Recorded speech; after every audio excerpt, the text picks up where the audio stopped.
Okay. Yeah. Okay. I need like a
Recording in progress. Recording stopped.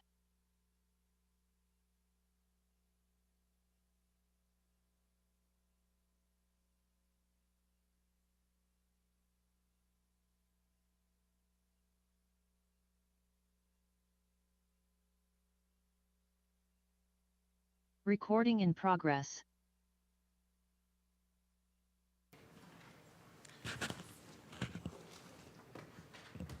We're good? Good evening. The VTA Board of Directors regular meeting of Thursday, June 5th, 2025 is called to order. A few safety reminders. Please identify your nearest exit. For everyone's safety, please do not block the exit doors. The nearest AED is by the public table in the back. The restrooms are outside the double doors adjacent to the reception area. In the unlikely event that we need to evacuate, our assembly area is in the plaza outside the building's double doors as shown on the screen.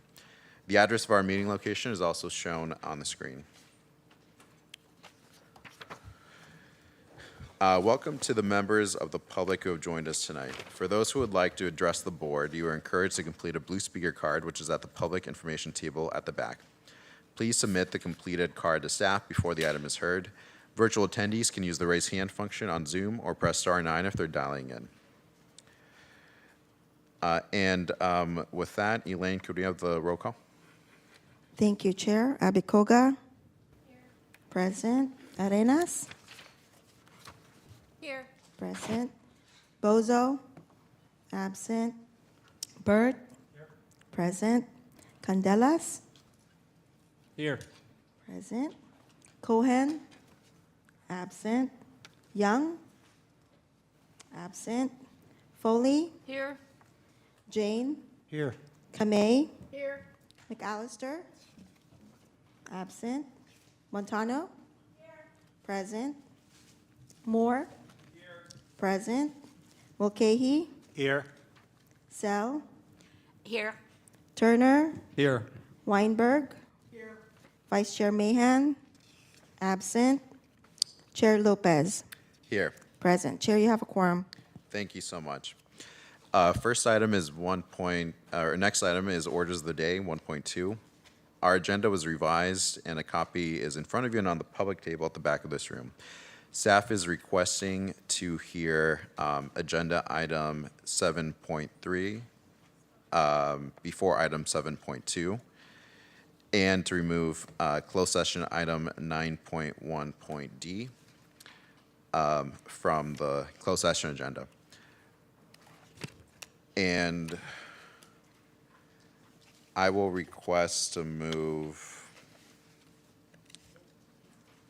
item 6.17, the contract from consent to be our first action item. Are there any other changes from colleagues?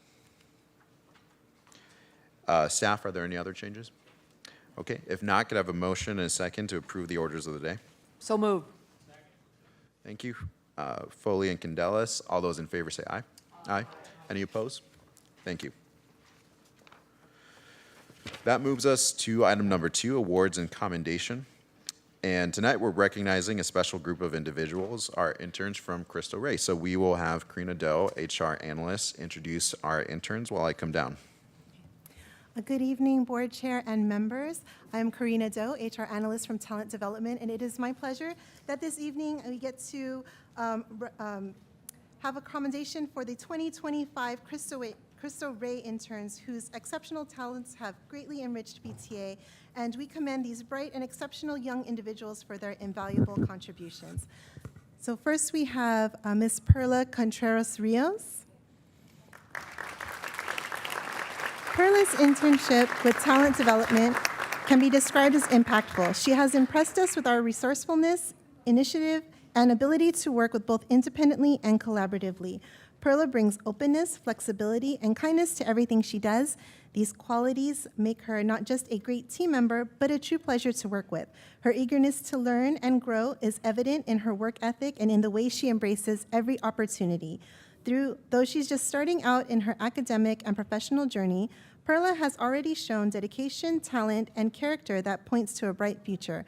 We are grateful to have been a part of this early chapter and can't wait to see where she goes next. Congratulations to Perla Contreras Rios.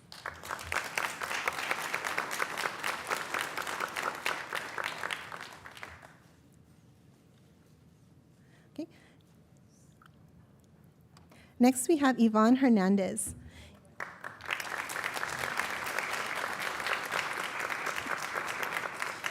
Yvonne's internship with the processing team has wrapped up its second consecutive year. Watching his professional and personal growth since he first joined us as a sophomore has been truly remarkable. Yvonne has returned with an even greater sense of confidence and focus. He has been instrumental in helping our team complete several major projects ahead of schedule, while also taking an active role in hosting our new hire orientation. Yvonne has also stepped up to support various teams whenever needed, and his contributions have not gone unnoticed, and we are incredibly fortunate to have had him back. Congratulations to Yvonne Hernandez.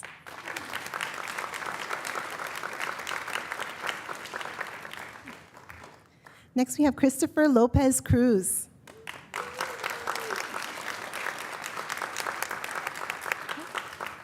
Christopher's internship with the Service Planning Department has been characterized by outstanding dedication and versatility. His contributions span a diverse range of responsibilities, from assembling special events packets for bus operators, maintaining bus stop work orders, and ensuring the accuracy of schedules meant for public distribution. He has also worked with our team last summer to help the department catch up with a backlog of work. His impeccable work ethic and positive attitude has been instrumental in maintaining operational efficiency. Congratulations to Christopher Lopez Cruz.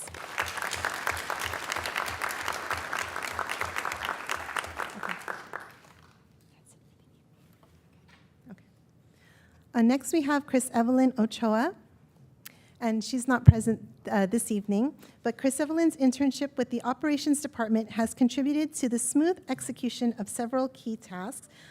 She was instrumental in supporting the JWI program by assembling apprenticeship enrollment packets and reporting attendance hours and grades to Mission College for both the coach and light operator programs. Chris Evelyn has been working hard, and we wish her great success in her future pursuits. Congratulations to Chris Evelyn Ochoa.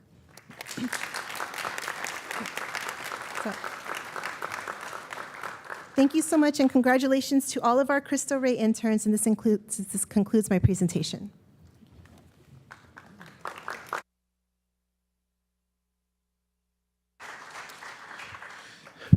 Thank you. A sincere thank you to all our interns. Truly hope that your experience at VTA has been valuable, so thank you so much for your contributions. And the great news is you did your work during the year, so enjoy your summer break, hopefully a well-deserved break. So that takes us to public comment for items not on the agenda. The law does not permit board action or extended discussion of items not on the agenda, but please feel free to submit a speaker card. I've got a few right here. Thank you. And we'll have up to 30 minutes allocated for public comments for items not on the agenda. If we need to, we will continue to under other items 8.3. And I'll call the first few in order, so please feel free to come up and stand in line as your names are read. First will be Jasper Q, then Lupe Nedrano, Jameson Himao, Francis Acevedo. Jasper.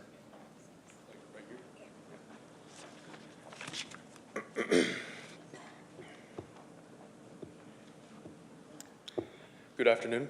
Last summer in mid-July, we ran a summer camp with CP Mentorship in Alviza. The premise was that we took public transportation every day for a week to various places throughout the Bay. I met a kid that I still remember to this day from this camp. His name was Jay. He was a pretty quiet kid, externally pretty unremarkable, but the moment you talked with him, there was something special there. By the end of our 5 days, he had changed completely, going from the outer edge of our group photo to the center of it. A few days after the camp, we got a short thank you note from his parents. He was a more confident kid now, and the subject matter of the entire camp, public transit, was now a regular talking point and travel option in the household. I think the camp had an impact on these kids beyond even my wildest expectations. And this is why we do what we do. Not every kid in Santa Clara County has access to the funds and resources to take these trips. And so, board members, we're asking for your support and bring transit to youth. Thank you for your time. Thank you. And we can have staff follow up with you and any other commenters since we can't take action at this time. But thank you very much. Lupe and Adrano.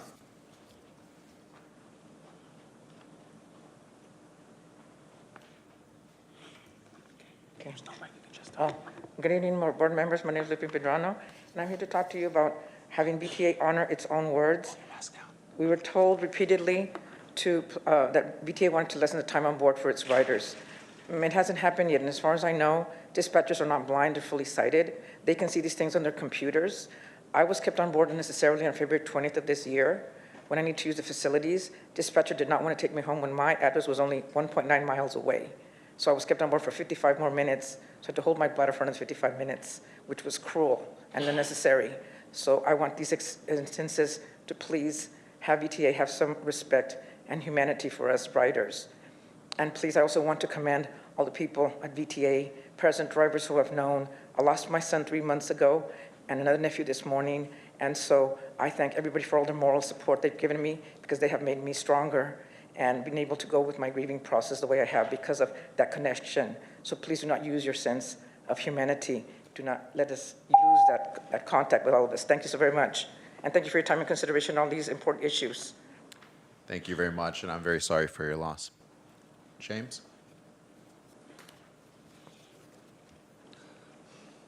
Yes, I just want to congratulate you guys on your new contract, and I just want to congratulate all the VTA employees that made that happen. Everybody in customer service, everybody in downtown customer service. And there was some incidents that I want to tell you about. When I was over at Saturday morning, on May 24th, I was catching the green line to go to Great America. This lady was walking across the street, and she was right in front of the light rail. The light rail had to make a complete stop automatically. You guys need to put safety lights, or when the light rail is going, to say the light rail is going, and you cannot, don't cross when the light rail is going. That is very dangerous. That should be called for a ticket. At least if the fare inspectors catch you, that should be called for a ticket of $250. Second time, it should be called for being banned for 90. Thank you very much. Francis Acevedo Munares, and then we will have Harry Neal, and then Brad Vollmer.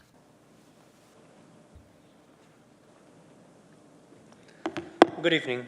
So I wanted to make a few proposals to improve public transportation. So I think it would be a good idea to make the light rail trains faster outside of the downtown areas, like between downtown, between Civic Center and Debate Point, and also like those other stations, making it like 40 or 45 miles per hour, as well as the train going 70 miles per hour around there in a freeway, the light rail trains, to ensure increased efficiency, as well as giving increased funds to Caltrain to add a 5th service on weekday mornings and weekday afternoon evenings, as well as rearranging schedule of Route 68 and the light rail train blue route, so that way they can like be in coordination for each round, northbound and the southbound, so that way there's no long wait times in between for transferring to Route 68 to light rail train, as well as implementing night service from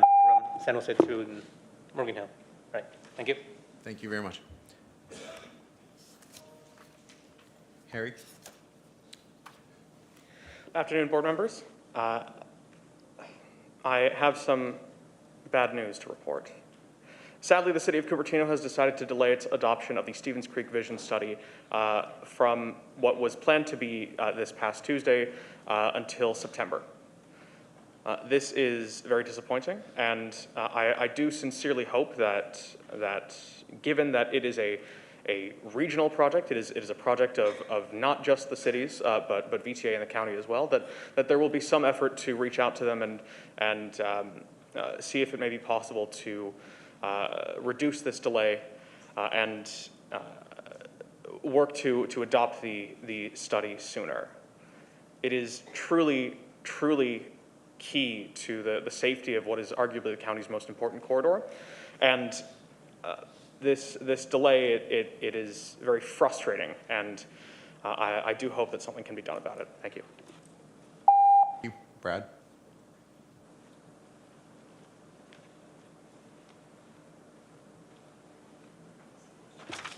My name's Brad Walmer. I'm here on behalf of about 250 residents near Wisman Station. The noise from the light rail continues to disrupt our daily lives.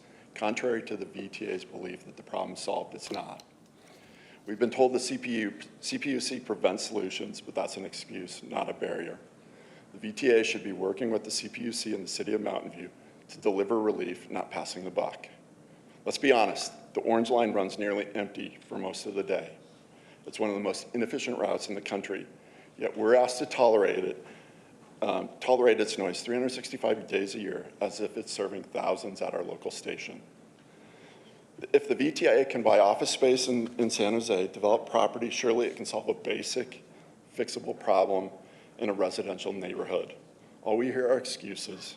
We are not asking you to build large language models for AI, send rockets into space, or find drugs to cure patients. We are asking you to solve a very simple problem that only common sense requires. This is about action. Please take it.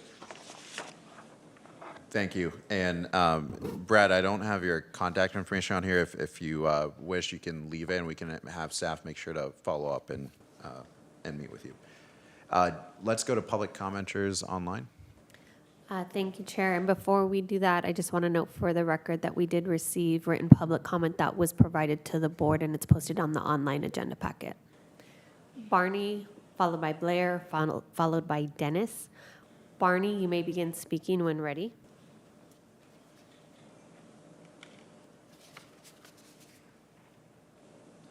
Thank you. My name is Barney Smits. I'm a licensed professional engineer for the record.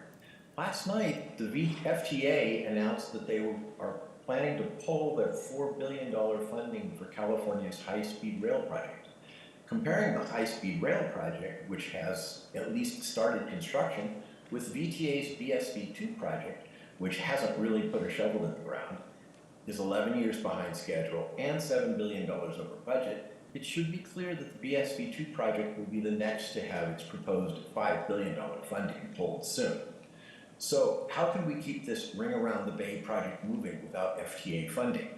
It is very simple. We go back to the twin bore design that has been sitting on VTA's shelf for 10 years and will save $5 billion and is $5 billion cheaper to build.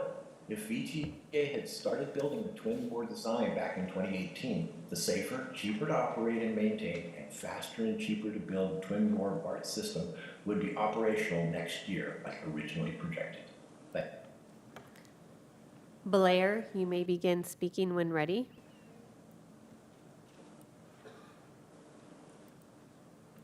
Hi, thank you. Blair Beekman. Thanks for the meeting tonight.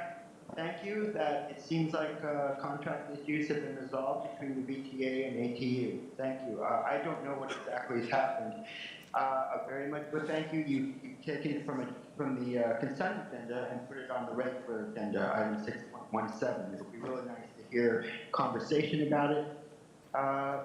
Thank you to everyone. I know myself and VTA board secretaries and Elaine Balto, we really worked on the video issues that are going on with YouTube.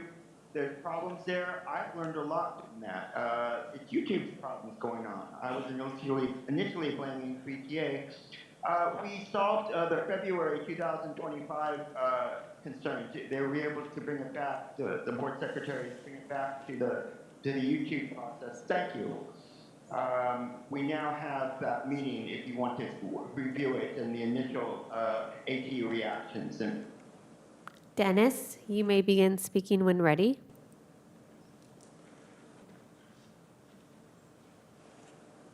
Good evening, this is Dennis Shipman with MB Transportation. I'm encouraging the board to reconsider this month the paratransit contract that you were recently asked to approve. The contract you were asked to approve does not address the vehicle capacity limitations that frustrate riders, as an example of something Lupe just talked about. The contract does not achieve the DDE goals set by the agency, and the contract will not address the VTA's maintenance shortfalls that have resulted in some days having 30 to 40 vehicles out of service. Extending the current contract by 6 months will allow the board to ensure that the new agreement's scope and resources are aligned with the need. This time for a new procurement will allow for the winning bidder to not substitute one management team from another and circumvent the procurement rules. As MB is willing to extend this contract for another 6 months and absorb the cost of our wage increases in July, the savings to VTA will be $4 million. Robert, you may begin speaking when ready.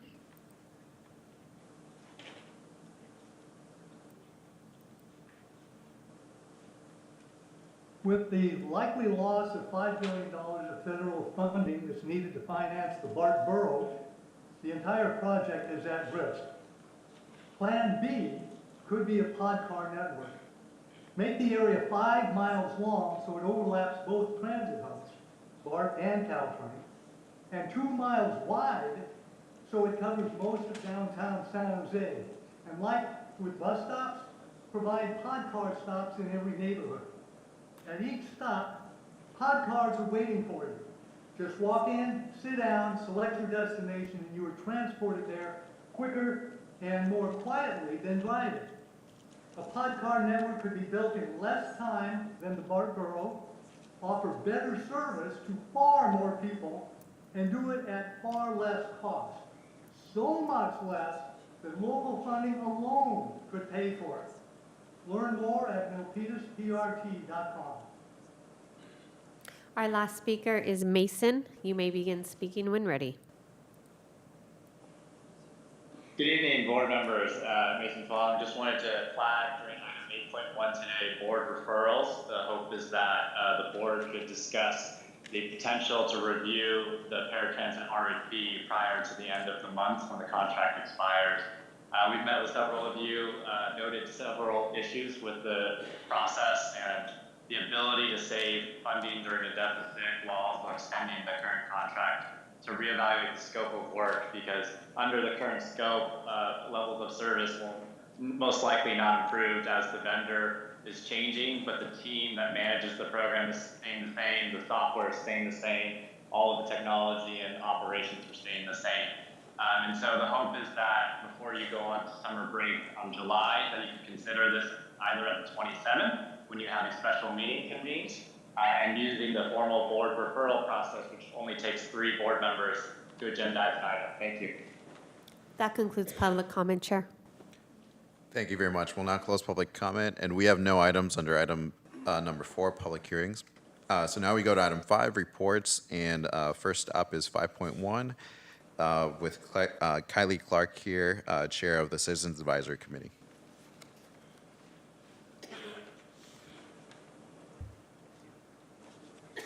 Good evening, Chairperson Lopez, General Manager Ganat, and members of the board. At our May 7th meeting, we took it in 2 parts. So first was the Watchdog Committee, where we conducted our annual public hearing on the results of the independent compliance audit of 2000 Measure A expenditures. So as I mentioned to you in my report last month, Crow LLP, our auditors, issued their findings and indicated that VTA complied in all material respects with the requirements of the 2000 Measure A program for fiscal year 2024. The CWC's annual report to the public is currently in development, and I'll have an update for you at your next meeting. The report will include our conclusion on how Measure A dollars were spent for the fiscal year. The committee is scheduled to approve the report next week, and it will be published at the end of June.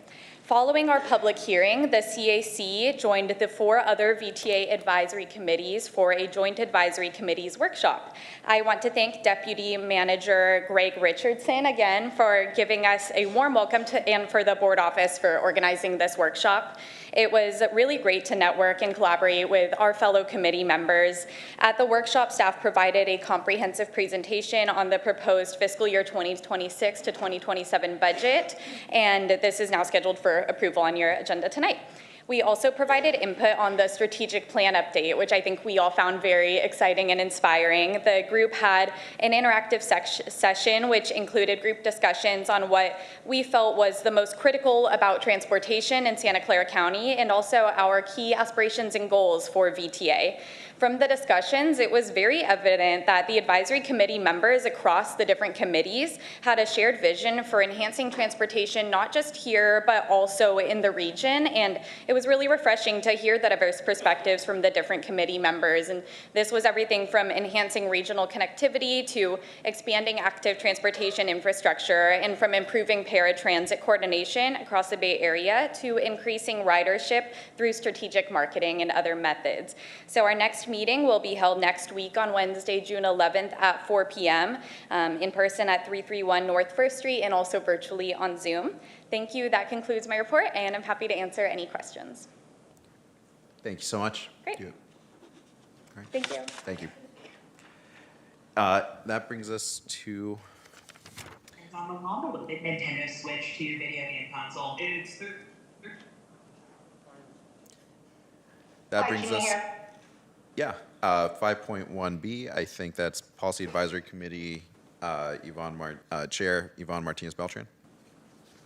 Thank you, Chair. I'm not able to come online for some reason, so I'll just give my verbal report if that's okay. Good evening, Chairperson Lopez, Vice Chair Mahan, General Manager Knott, and members of the board. On May 7th, the Policy Advisory Committee was held, as the previous speaker mentioned, with other 4 VTA advisory committees, and we held our joint advisory committee workshop.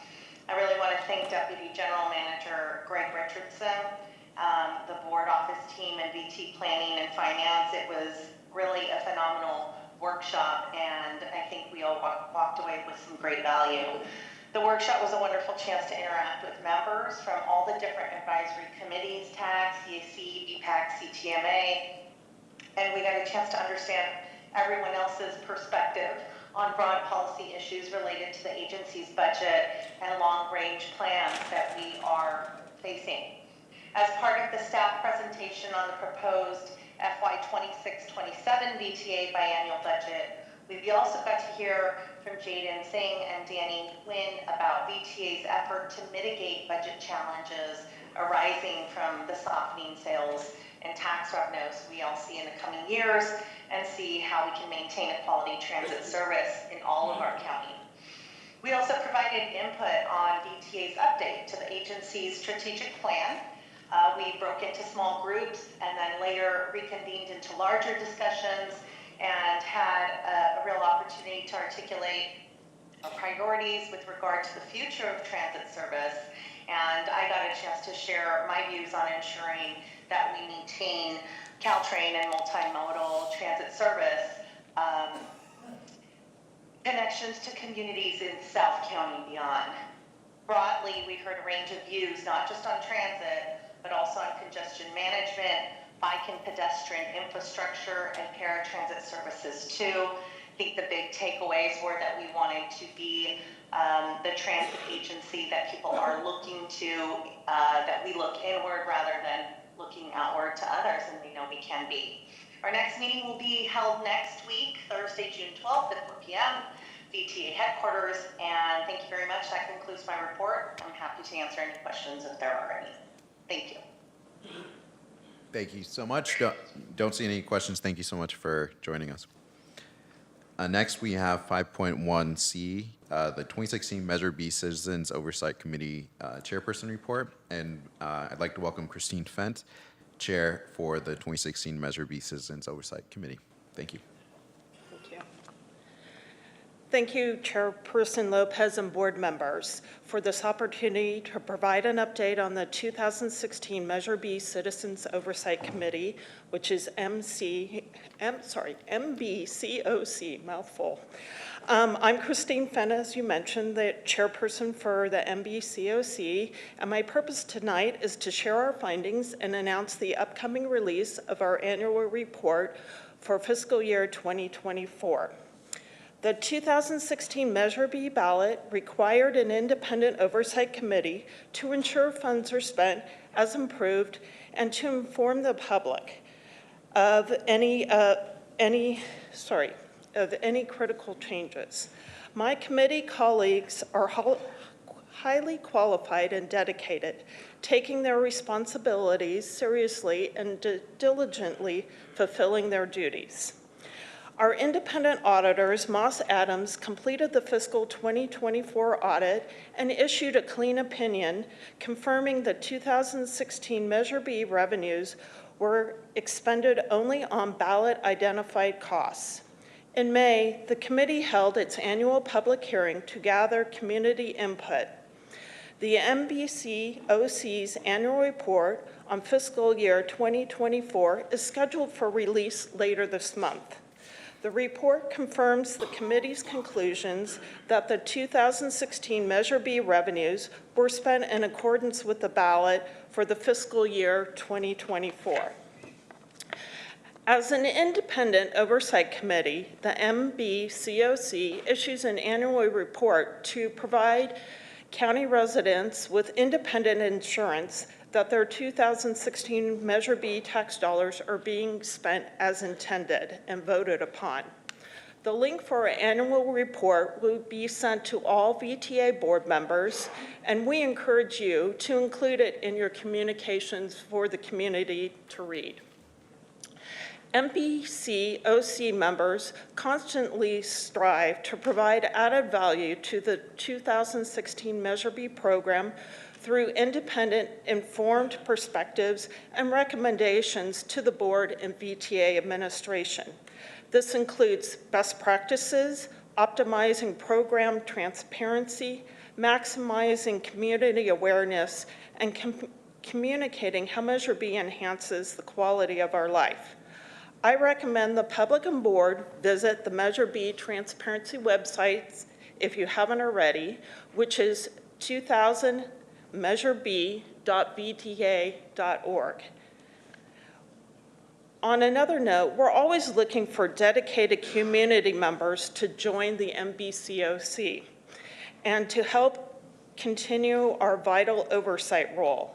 If any members of the public are interested in contributing, please visit vta.org/apply-mbcoc for more information on that as well. That concludes my report, and thank you for the opportunity to provide an update to you. Thank you so much. Appreciate it. Thank you so much. All right, thank you. And we have no report for 5.1E, and the reports for 5.1D and 5.1F are included in the packet. Do you have any public comment for items under 5.1? Yes, Chair. Blair, followed by Barney. Blair, you may begin speaking when ready. All right, thank you. Blair Beekman, thank you for the 6 committee reports. I'm interested in VTA's BSB2 Oversight Committee Chairman's report. That's an interesting oversight committee to have. And really good non-agenda public comment today from persons talking about the future of twin tracks and side-by-side tracks for ideas of safety. I think that's an important concept. I hope we can want to consider openly. I think communication with other Bay Area cities about the future of light rail and transit is important also. It's not just an exclusive, aren't we the greatest here in Santa Clara County. It should be a shared process, I think, at this point, guys. I hope you can work on that. I've wondered about that for a long time. To also mention, this may fall under citizens advisory things. I should have said thoughts and feelings of ATU persons at my last sentence previously in public comment. Board secretaries are trying to work on a video feature. Barney, you may begin speaking when ready. Thank you. My name is Barney Smith. I'm a licensed professional engineer for the record. The meeting notes for item 5.1.f indicate that the committee members have requested copies of the report for value engineering workshop conducted in December 2024, the full report issued by Geld Zeidler regarding concepts for consideration of potential VSV2 project cost savings, and Geld Zeidler's assessment of feedback of the twin bore analysis conducted by Mott McDonald and PGH Wong. Where can the public and subject matter experts, like myself, get access to these reports? Geld Zeiler also indicated that they are working on evaluating level 3 and level 4 cost savings and looking at mining techniques that minimize disruption of Santa Clara. Does this mean that the project is considering twin bore and looking at top-down construction that was proposed 10 years ago? It's about time, so hopefully you can give me some input on how to find these reports. Thank you. That concludes public comment, Chair. Thank you. That brings us to 5.2, the General Manager's Report.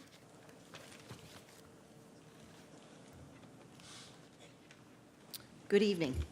I have several significant items to mention in my report tonight. Right here, what you're looking at is a photo of our groundbreaking in Gilroy last week. Next slide. First, I want to preview a few things that the board will address tonight. As you know, our frontline workers have voted to approve the latest contract proposal with ATU Local 265, and you'll be voting on accepting that and approving that tonight. I'm going to hold off on any other comments. I know the board chair will address that in a few moments. We're also voting on the budget for the next 2 fiscal years. I do want to commend the finance team for the hard work they have put in, helping us to weather what we could expect based on the next couple of tough years. And speaking of the need for funding, we'll also address Senate Bill 63 this evening with a discussion, which, as you know, is the proposed tax measure for public transportation throughout the Bay Area. And I want to go to the next slide, which actually is more celebratory on our groundbreaking events. May 23rd marked the start of construction for the new highway interchange between US 101 and State Route 25 in Gilroy. This joint project with Caltrans is expected to help manage increasingly heavy traffic as our population continues to grow in South County into San Benito County, but I think more importantly is that it's a safety improvement, particularly those vehicles that are queuing in the traveling lane or on the shoulders. I want to thank all those who joined us, including Board Chairs Sergio Lopez and Board Members Mark Turner and Sylvia Arenas. On Friday, June 6th, which is tomorrow, VTA will break ground on 2 different projects along State Route 85. Phase 4 of the Silicon Valley Express Lanes project will extend express lanes from Almaden Expressway to a couple of miles south of the 101-85 interchange. And the State Route 85 noise reduction program will test new paving to help reduce traffic noise at several key locations throughout the 85 corridor. And this will be a study that we'll be continuing to take a look at. I'm pleased to note that board members Albuquerque and Arenas will also join us for that event tomorrow. Next slide, please. I want to talk a little bit about the EOC. This is really important, our Emergency Operations Center activation functional exercises. Yesterday, VTA Safety and Security Team held an exercise to test employees' knowledge of the ins and outs of how to handle a major emergency, and approximately 47 members participated in the all-day training in positions ranging from operations control to planning and everything in between. As you know, we are coming up on a very busy year in 2026, and our Chief System Safety and Security Officer, Aston Green, is ensuring we will be ready for anything eventually. And as I move to the next slide, I want to say that VTA officially closed escrow in mid-May on our new Transit Security Operations Center where the EOC will be housed at 70 North 2nd Street. And we also closed escrow on our new headquarters at 488 Almaden Boulevard in downtown San Jose. The cost of the acquisitions and planned renovations was financed with the issuance of variable rate bonds, which will also cover $25 million to fund upgrades at existing VTA yards. We expect this payment structure to provide a low financing cost and flexibility to adjust the proportions of taxable and tax-exempt bonds if needed or beneficial. Now, proceeds from the Transit-Oriented Development Fund, as well as the proceeds from leasing out multiple unused floors of 488 Almaden, will go to fund the bond debt service, and as well, we will free up the River Oaks campus for future development. And we have the first RFP on the street for affordable housing on that site, in one portion of that site. We anticipate moving into the new headquarters by late summer of 2026. I want to touch base on our DBE triennial goal submission for federal fiscal year 2026-2028 through 2028. this doesn't necessarily come to the board, but I think it's important for our board to understand that required by the U.S. Department of Transportation, VTA has to submit a triennial projected DBE, Disadvantaged Business Enterprise Participation Goal for all federally funded projects not associated with the BART Silicon Valley project. That's a separate goal for our agency. For the fiscal years 2026 through 2028, VTA's proposed goal is 11.83%. And I want to say that's often reflects the availability of of disadvantaged business enterprises. So what's important to us is continue to build a pool of resources, because that is what would increase the DBE goal when we look at that for the triennial each year. Each 3 years. And speaking of our business development department, I want to recognize VTA Management Analyst Jennifer Mina, who was honored by Caltrans District 4 for her exceptional contribution to expanding the growth of SBEs and DBEs, which are small business enterprises and disadvantaged business enterprises, in the architectural and engineering sector of the transportation industry. So I want to congratulate Jennifer. Before I conclude, I want to note that the preliminary ridership data for May 2025 and the Safety and Security Monthly Report are in your supplemental packet and also available online. I also want to say that the General Manager CEO report has had we started this just a few months ago. We did a little bit of a facelift for it so that it is actually a little more, has more information in it. It has additional core metrics that we would normally have reported out quarterly that we're going to report out monthly. And then as well, we have a VTA quarterly highlights that are attached as well. And I want to thank Kevin Curry-Moto for really helping me, and Stanley from Graphics, who actually have done a lot of work in helping me pull this together. Each month there'll be timely topics, but then also one special topic. And this month it's primarily focused around our affordable housing building. And so there's an item on page 6 that actually talks about that as well. So I hope you have able to take some time to take a look at the report. Thank you. And that concludes my report for tonight. I'm happy to answer any questions. Thank you so much. And first, we do have public comment on this item. Could we hear from James?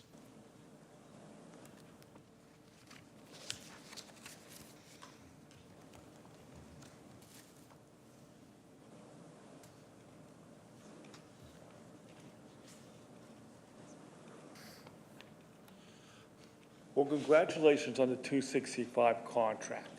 Also, when is I heard in December this year there's going to be some construction going downtown. Is that true or not? And also, what else?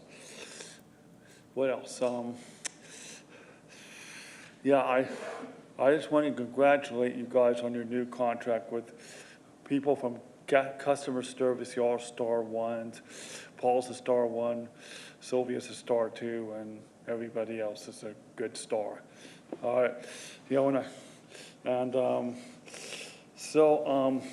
I just wanted to tell you all congratulations on the new contract.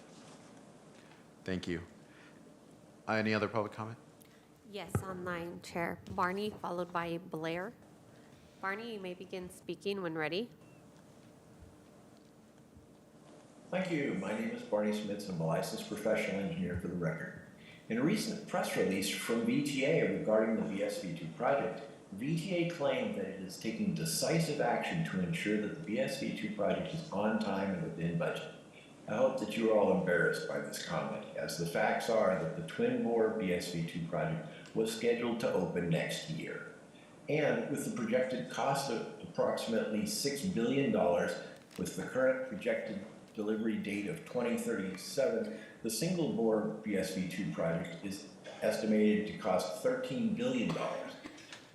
This is 11 years behind schedule and $7 billion over budget. The press release also stated that VTA has launched aggressive cost-saving initiatives for its full funding grant agreement with FTA. It seems clear that VTA does not have a design.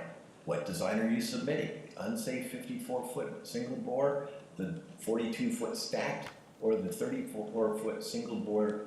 This board needs to get real. Thank you. Before we go to the next speaker, I do just want to invite speakers for any topic to keep their comments to the agenda item in question, except for those portions of the agenda specifically for topics not on the agenda. And if we'll ask staff to move to the next speaker if we have comments that are not on topic. Thank you. We go to our next speaker. Blair, you may begin speaking when ready.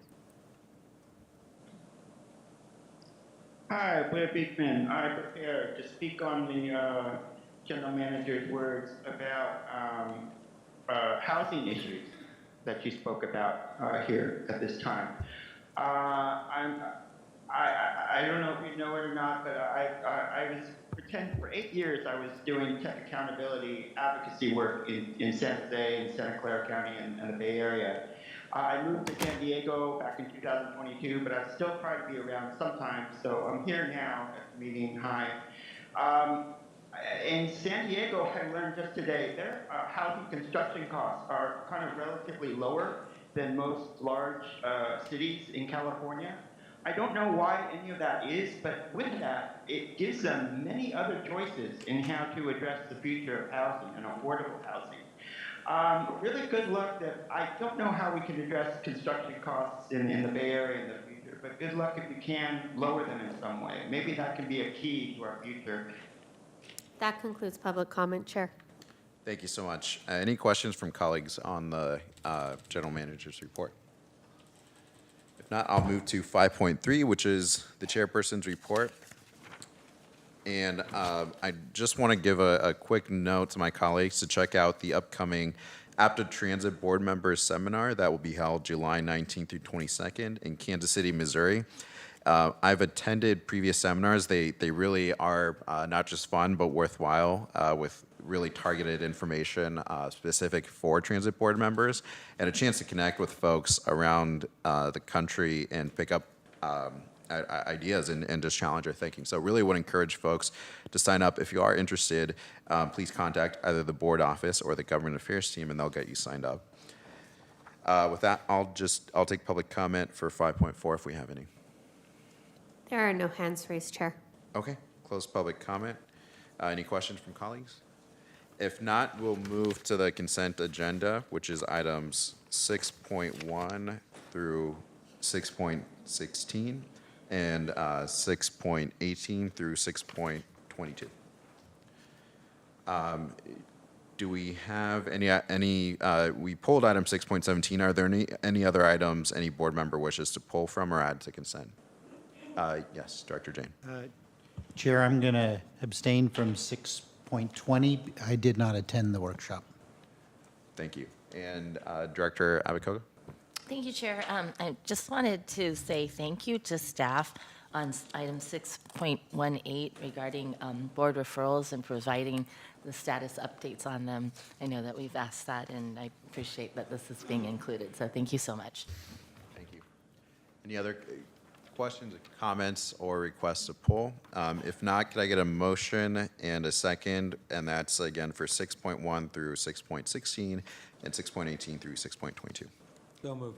Second. Turner and Abakoga. All those in favor say aye. Aye. Any opposed? Thank you. I'm Chair, sorry, did we do public comment? Yeah, go ahead. Yes. We do have one online that would like to speak, and before I go to Blair, I want to note for the public record that we did receive written public comment for item 6.12, and it has been posted to the online agenda packet and sent to the board. Blair, you may begin speaking when ready. Hi, Blair Beekman. I wanted to speak on item 6.12 also, information on microtransit services in Santa Clara County.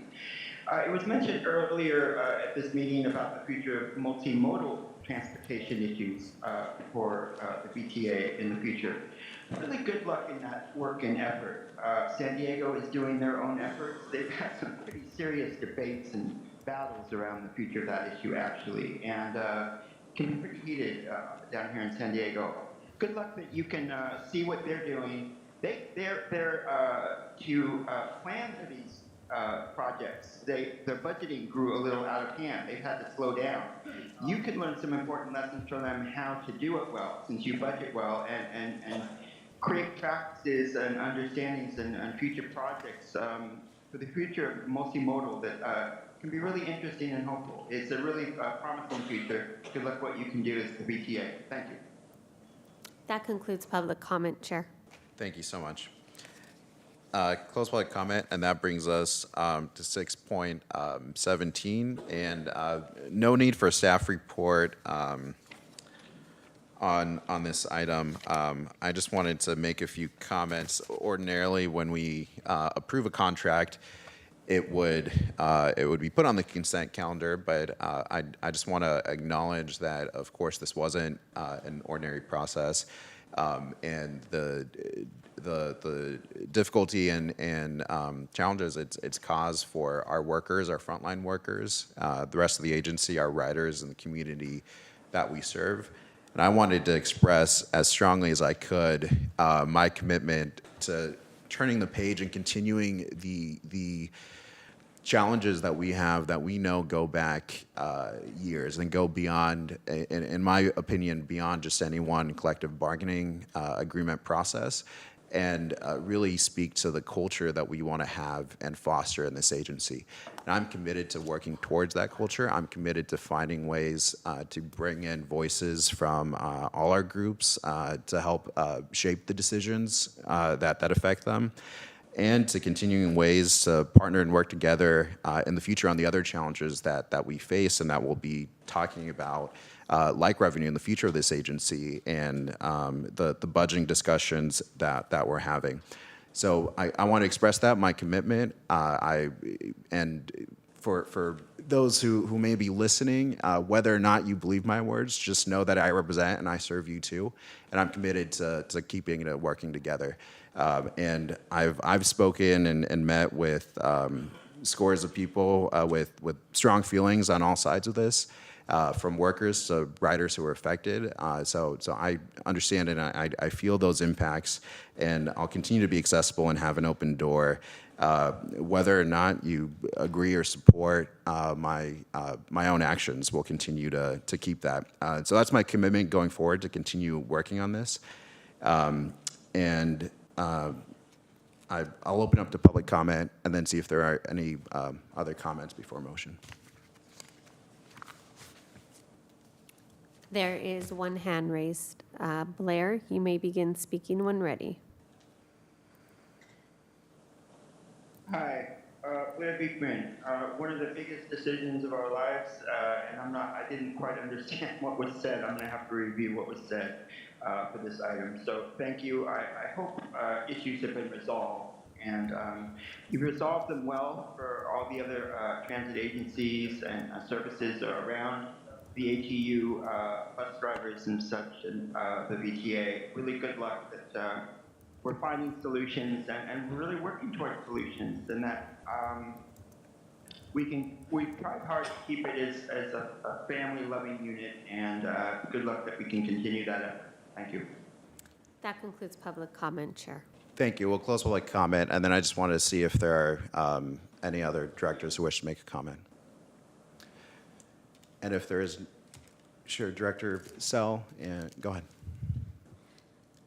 I just wanted to thank you, the workers and the other staff, for all the patience during these difficult times and weeks, and finding a way to come together. Also looking at the budget, it's going to be a difficult time forward, but I did not see anything that said layoffs or anything like that.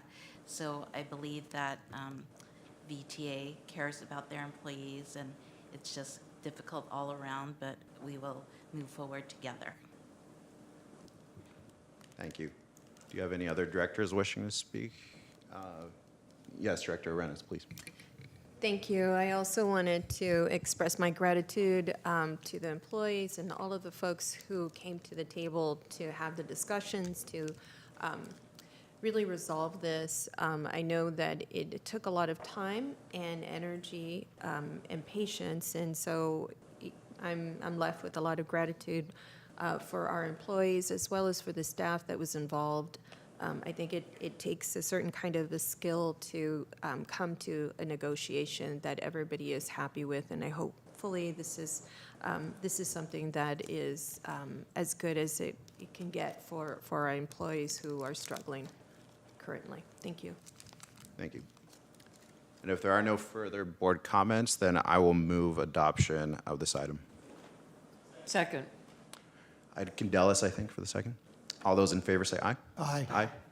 Any opposed? Thank you. That item passes. And again, my gratitude to everyone who got us to this point. And I'll just say, let's get to work on moving this agency forward. Thank you. That brings us to 7.1, which is our first action item on the regular agenda, the fiscal year 26 to 27 recommended biennial budget. And we'll be hearing from Greg Richardson, Deputy General Manager, to introduce this item and the other presenters.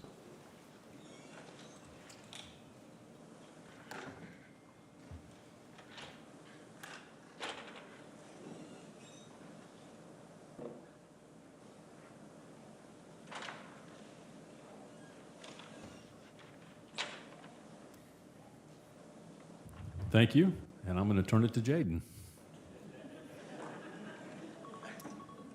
All right, good evening, Jaden Sanga, Controller for VTA. Happy to be here discussing our fiscal year 26-27 biennial budget for the agency. I'm joined by Greg Richardson and Danny Van, our budget manager. Jaden, having Oh, a sorry. little hard time hearing you. Sorry, who's starting? Try it now. Hello? All right, perfect.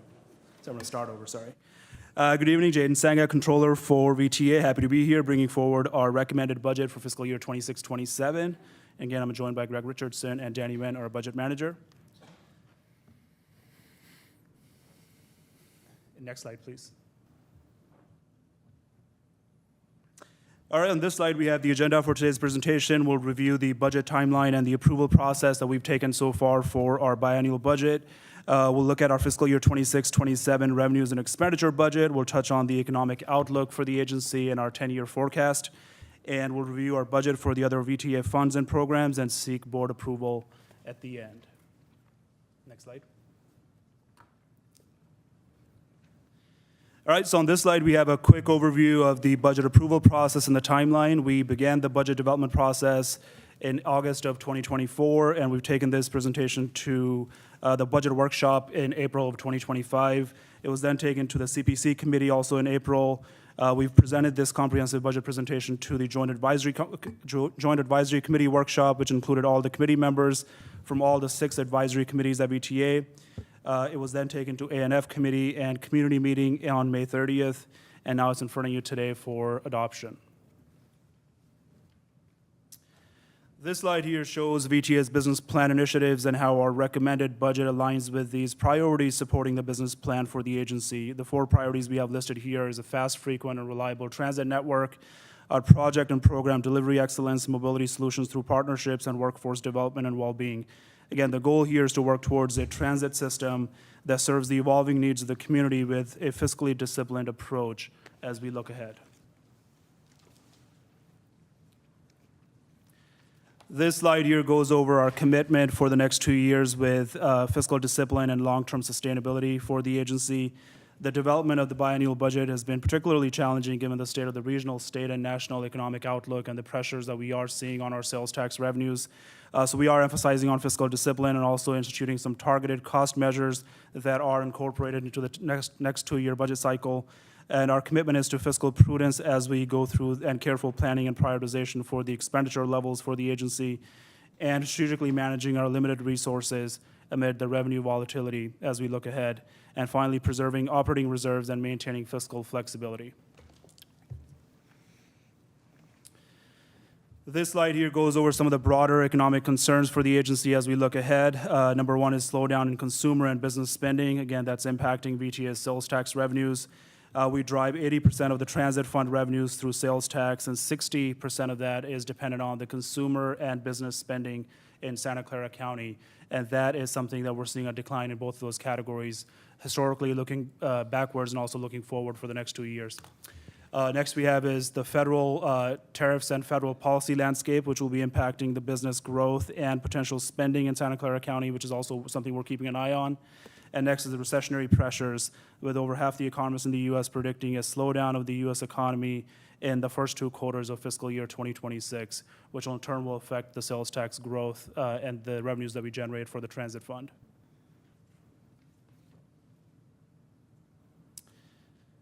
This slide here is our long-range financial plan for the next 10-year projections for the agency. So first we have is the first two columns that has fiscal year 2026 and 27. That's our recommended revenues and expenditures with a deficit of $900,000 in fiscal year 2026 and $15 million in fiscal year 27. That's what's part of the recommended budget. And as we look ahead, you see the deficits for each year for the next 10 years.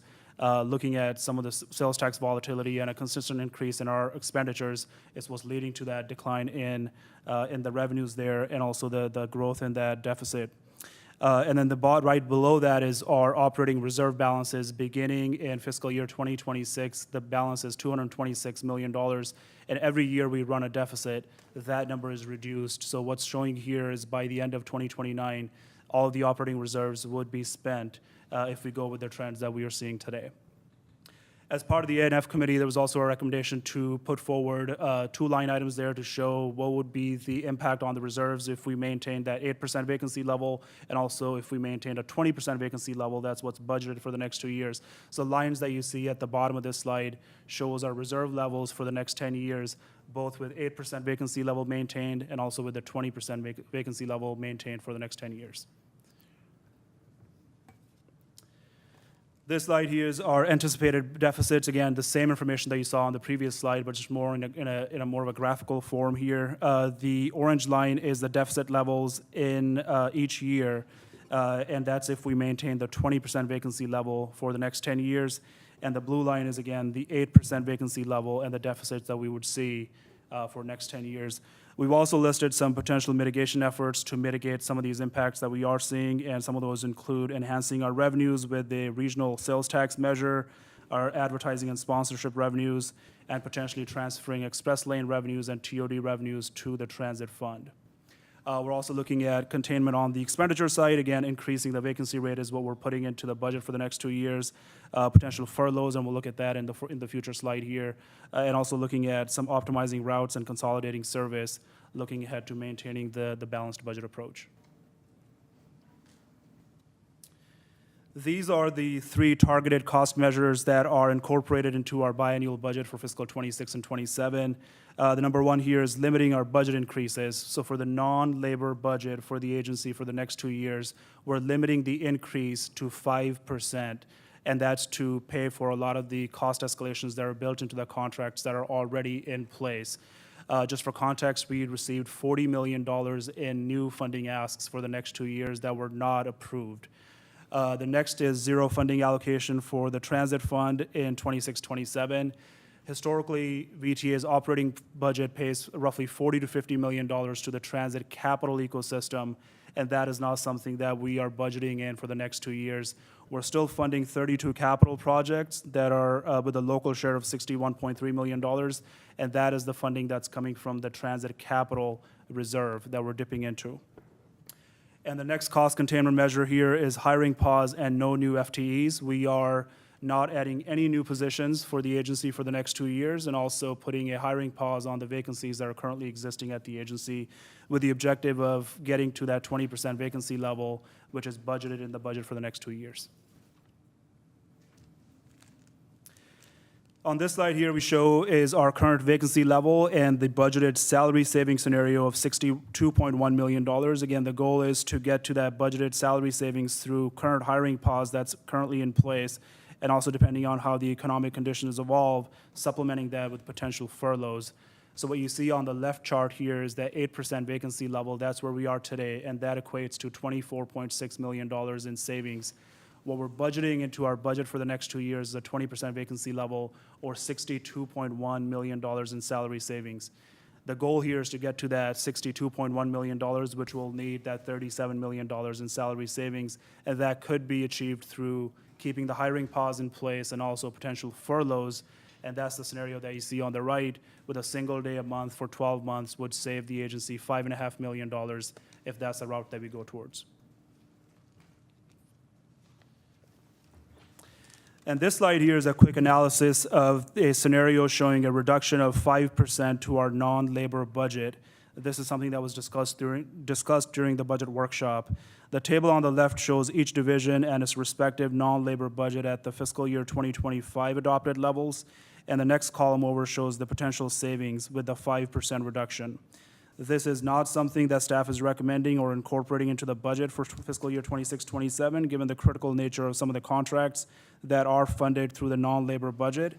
And the table that you see on the right shows what those impacts would be if we did reduce the non-labor budget by 5% or 10%. And this slide here goes over the breakdown of what is making up of that $602 million of revenue budget for fiscal year 26 and $597 million in fiscal year 2027. Again, starting out with the fair revenues that are at the very top, and the rest of the categories are all sales tax driven, with primary funding source being our 1976 half-cent sales tax, TDA, STA, and also the subsidies that are coming in from 2000 Measure A and 2016 Measure B. This slide here, again, is a breakdown of our transit fund expenses with the service delivery at the top, and that's including our labor and non-labor expenditure in the very top line item there. And we also have regional transit services. That includes our paratransit services. And one of the deviations that you see there for fiscal year 2025, the cost for regional transit services was $38.6 million, and that escalation there is $47 million due to the new contract that we've put in place for the paratransit services. We have reimbursements there. That's staff hours that are charged out to the capital projects, and the funding comes back to the transit fund. Debt services listed and also transferred to capital reserve. Again, nothing from the operating budget is transferred to the capital ecosystem, and that's where you see the zero for 26 and 27, and all these categories making up that $602 million in total expenditure for 26 and $612 in 2027. And here we have is a quick salary saving scenario just for the board, that if we did not incorporate that 20% vacancy level or that $62 million in salary savings into our expenditure budget, the deficit for the next 2 years would be 37.7 or $53.6 million for fiscal 26 and 27 respectively. On this slide here is we have our recommended budget. Again, revenues at $602 million, expenses at $602.9 million with a deficit of $868,000 for fiscal 26, and 27 our revenue at $597, expenses $612 million with a operating deficit of $14.9 million as our recommended budget for the board. And this slide here goes over the recommended budget summary for all the other funds, including our VTA transit operating and capital at the very top that we've just gone over, and also lists out our congestion management program, our TOD, VTP programs, our 2000 Measure A, 2008 Measure B, and 2016 Measure B programs. With that, I'll quickly pass it on to Danny, and then we'll take questions at the very end. Thanks, Jaden. In this next section, I'll be going over the VTA capital budget program, as well as highlighting the other funds and programs that the VTA oversees. This is the timeline of the capital budget development for the fiscal year 26 and 27 cycle. We started off in September of 2024, where we kicked off a request for appropriations for new and current capital, projects.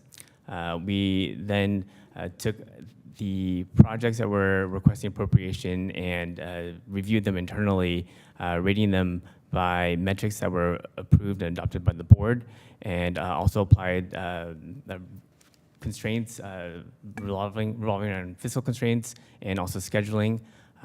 We developed a recommended list of capital projects that we took to the board budget workshop, as well as the capital program committee in April. And then we moved forward the list and presented it at the A&F committee, as well as the joint advisory committee workshop in May. And we're recommending the list for approval today at this meeting.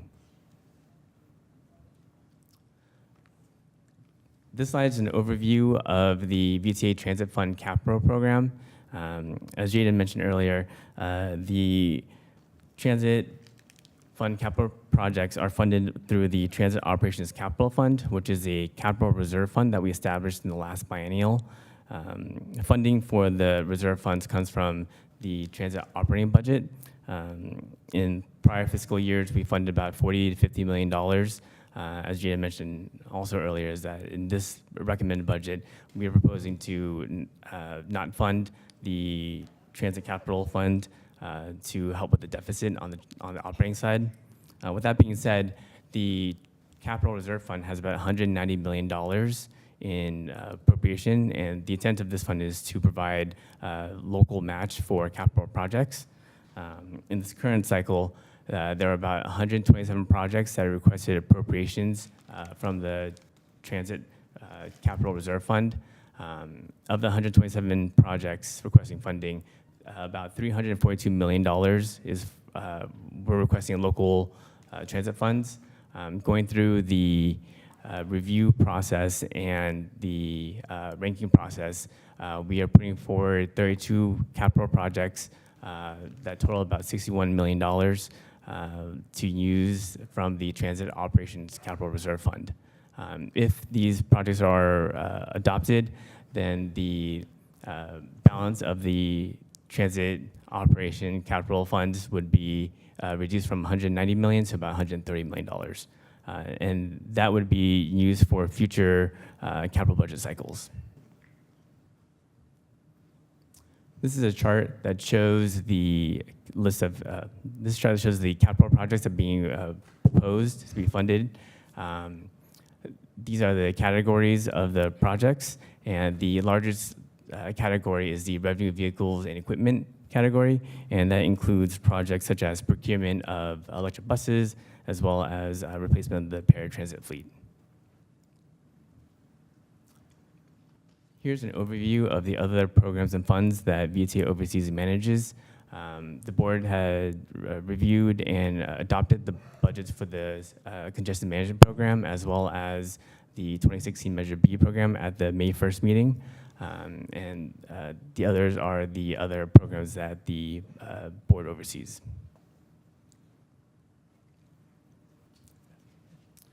All right, I'll conclude with this. Our commitment to ensuring VTA's fiscal sustainability through fiscal discipline and responsible growth as we look ahead. We will be reassessing some of the targeted cost containment measures as the economic conditions evolve over the next 2 years, and our continued collaboration throughout the agency and with the board through quarterly budget updates that shows the actuals on the sales tax and also actuals on the expenditures and what the trends look like. Our commitment is to come to the board every quarter. And finally, I'll make the recommendation for the board to adopt the resolution approving fiscal year 26-27 recommended biannual budget for period July 1st, 2025 through June 30th of 2027. And with that, I'll conclude this presentation. Happy to take any questions. Thanks so much. Let's first go to public comment. Do we have anyone in person or online? I have no hands raised. However, we did receive 2 written public comments that was sent to the board, and it's posted on the online agenda packet. Okay, close public comment. Thank you. Colleagues, any questions for staff? Director Jane. So currently, we're at a vacancy rate of 8%, and for the next 2 years, we're going to go to 20%. What is the impact on service? So the vacancy rate does not apply to operator positions. That's what's excluded from that vacancy rate. This is only for non-operator positions. So the savings that you see there, the $62 million, will be generated with non-operator position vacancies. For the operators, we base the positions based on the service plan. The service plan warrants that we have 924 bus operators and 134 light rail operators. So our commitment is that we'll still, as vacancies happen, we'll still fill those vacancies to maintain that service level.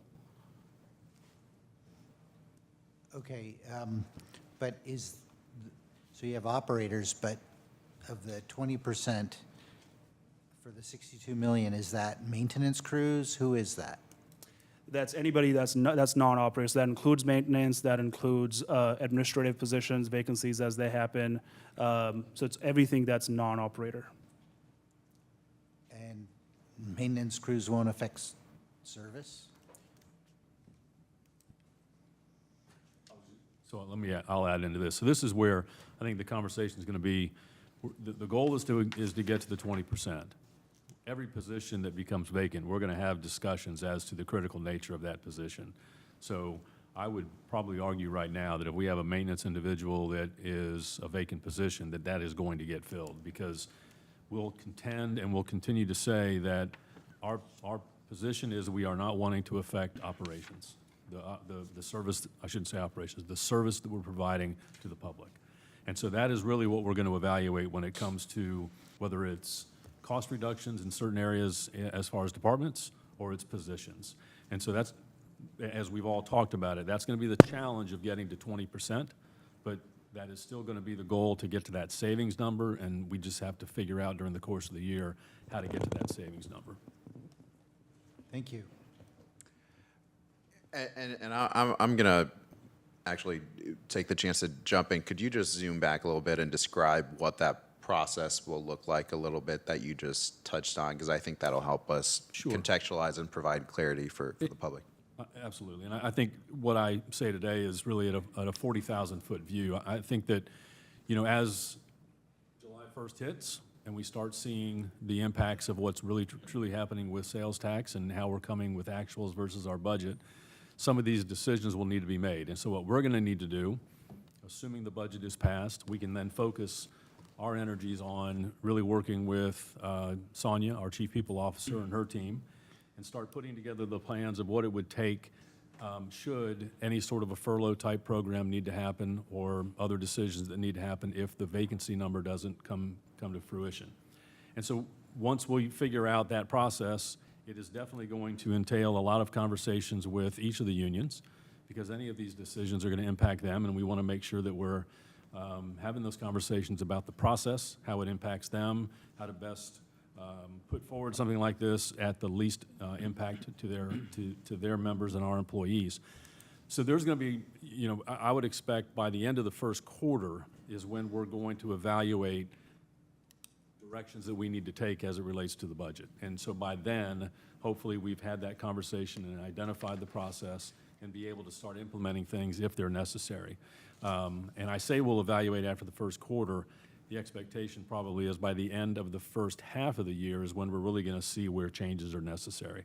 And so that's kind of the approach we're going to take as we go through this effort. Thank you so much. That's really helpful. I'm going in the order that I saw them. So we'll do Director Kamei, Director Turner, Director Foley, Director Weinberg, and Director Reynes, and anyone else can jump in after. Thanks. Thank you so much. I think that this is going to be hard to achieve. And so I think that the discussion needs to also be made, what is not going to get done? Because, vacancies happen when someone retires, you may have a vacancy, someone gets another job or moves to another position, and then you make that determination, as you mentioned, in terms of, if it's an essential or needs to be filled. So, so all of that takes a lot of time. But in the meanwhile, there's a huge body of work. And so I think that to get to 20 is, I think, difficult. And so, I'm just wondering, what is the plan, if it's necessary, what is the plan to make those vacancies happen? I get, the plan of doing the furloughs, and you gain some dollars there, but you can only do that for some time. And then you start getting people to either go get other jobs or do, other things. And so I'm a little bit concerned, I'm a lot concerned that, there are so many projects that we want to get done that, in terms of pausing something, maybe a discussion that we need to have. I don't know what that is, but I think that we need to have some idea of where we're going with this, because to achieve it and to be successful, it's going to take a lot. So I don't know exactly what the plan is, but it can't just be, we're going to wait till the first quarter and see how it goes. And I'm not saying you're going to do that. I'm just saying that it's not clear to me as to where's the path. So if I could, I think most of you know me. I speak rather frankly when it comes to some of these things. To get to the budget that we're proposing here is extremely difficult, and I say that because just about every item that is in our budget on the transit operations side is for transit operations. And so there's not a lot of fluff in that budget. There's not a lot to reduce as you look at the non-labor item. So it's going to be, conditions where we have a little bit better in sales tax. We start evaluating in certain areas where certain departments may not be spending what was budgeted. That's where we need to look at it and say, guess what? Whatever we're not spending on, we need to hold those dollars, and that has to go towards some of the savings for this current fiscal year. It's going to be more immediate type decisions like that. They're going to have to help us get to a number.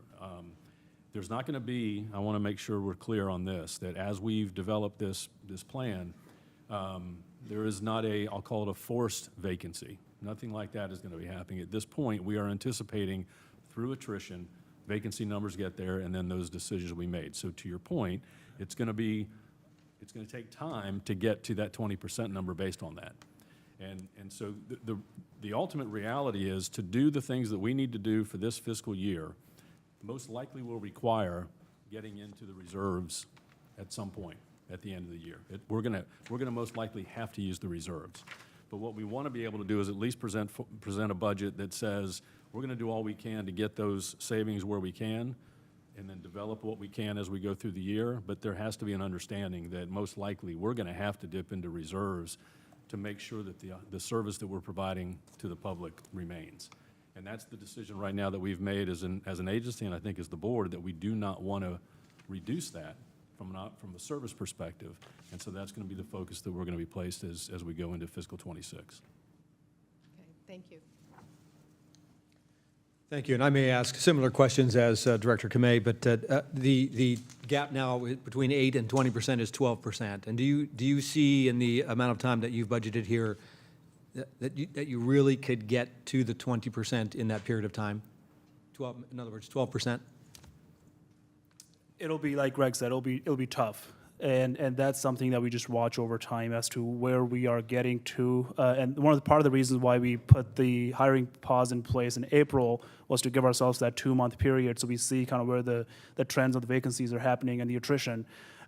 So as we go into fiscal 26, we'll have to watch and see where things go. And that's where the discussion on furloughs come in, or cutting that non-labor budget that's there to really bridge that gap. But the goal is what's built in is that $37 million in savings. And I guess the other side of this is too, while these vacancies may occur, it's not as though the work goes away. So somebody's got to pick up those additional jobs, whatever is going to be, vacant. What is the plan there in order if that additional work falls on the person who's sitting next to the person who vacates their job?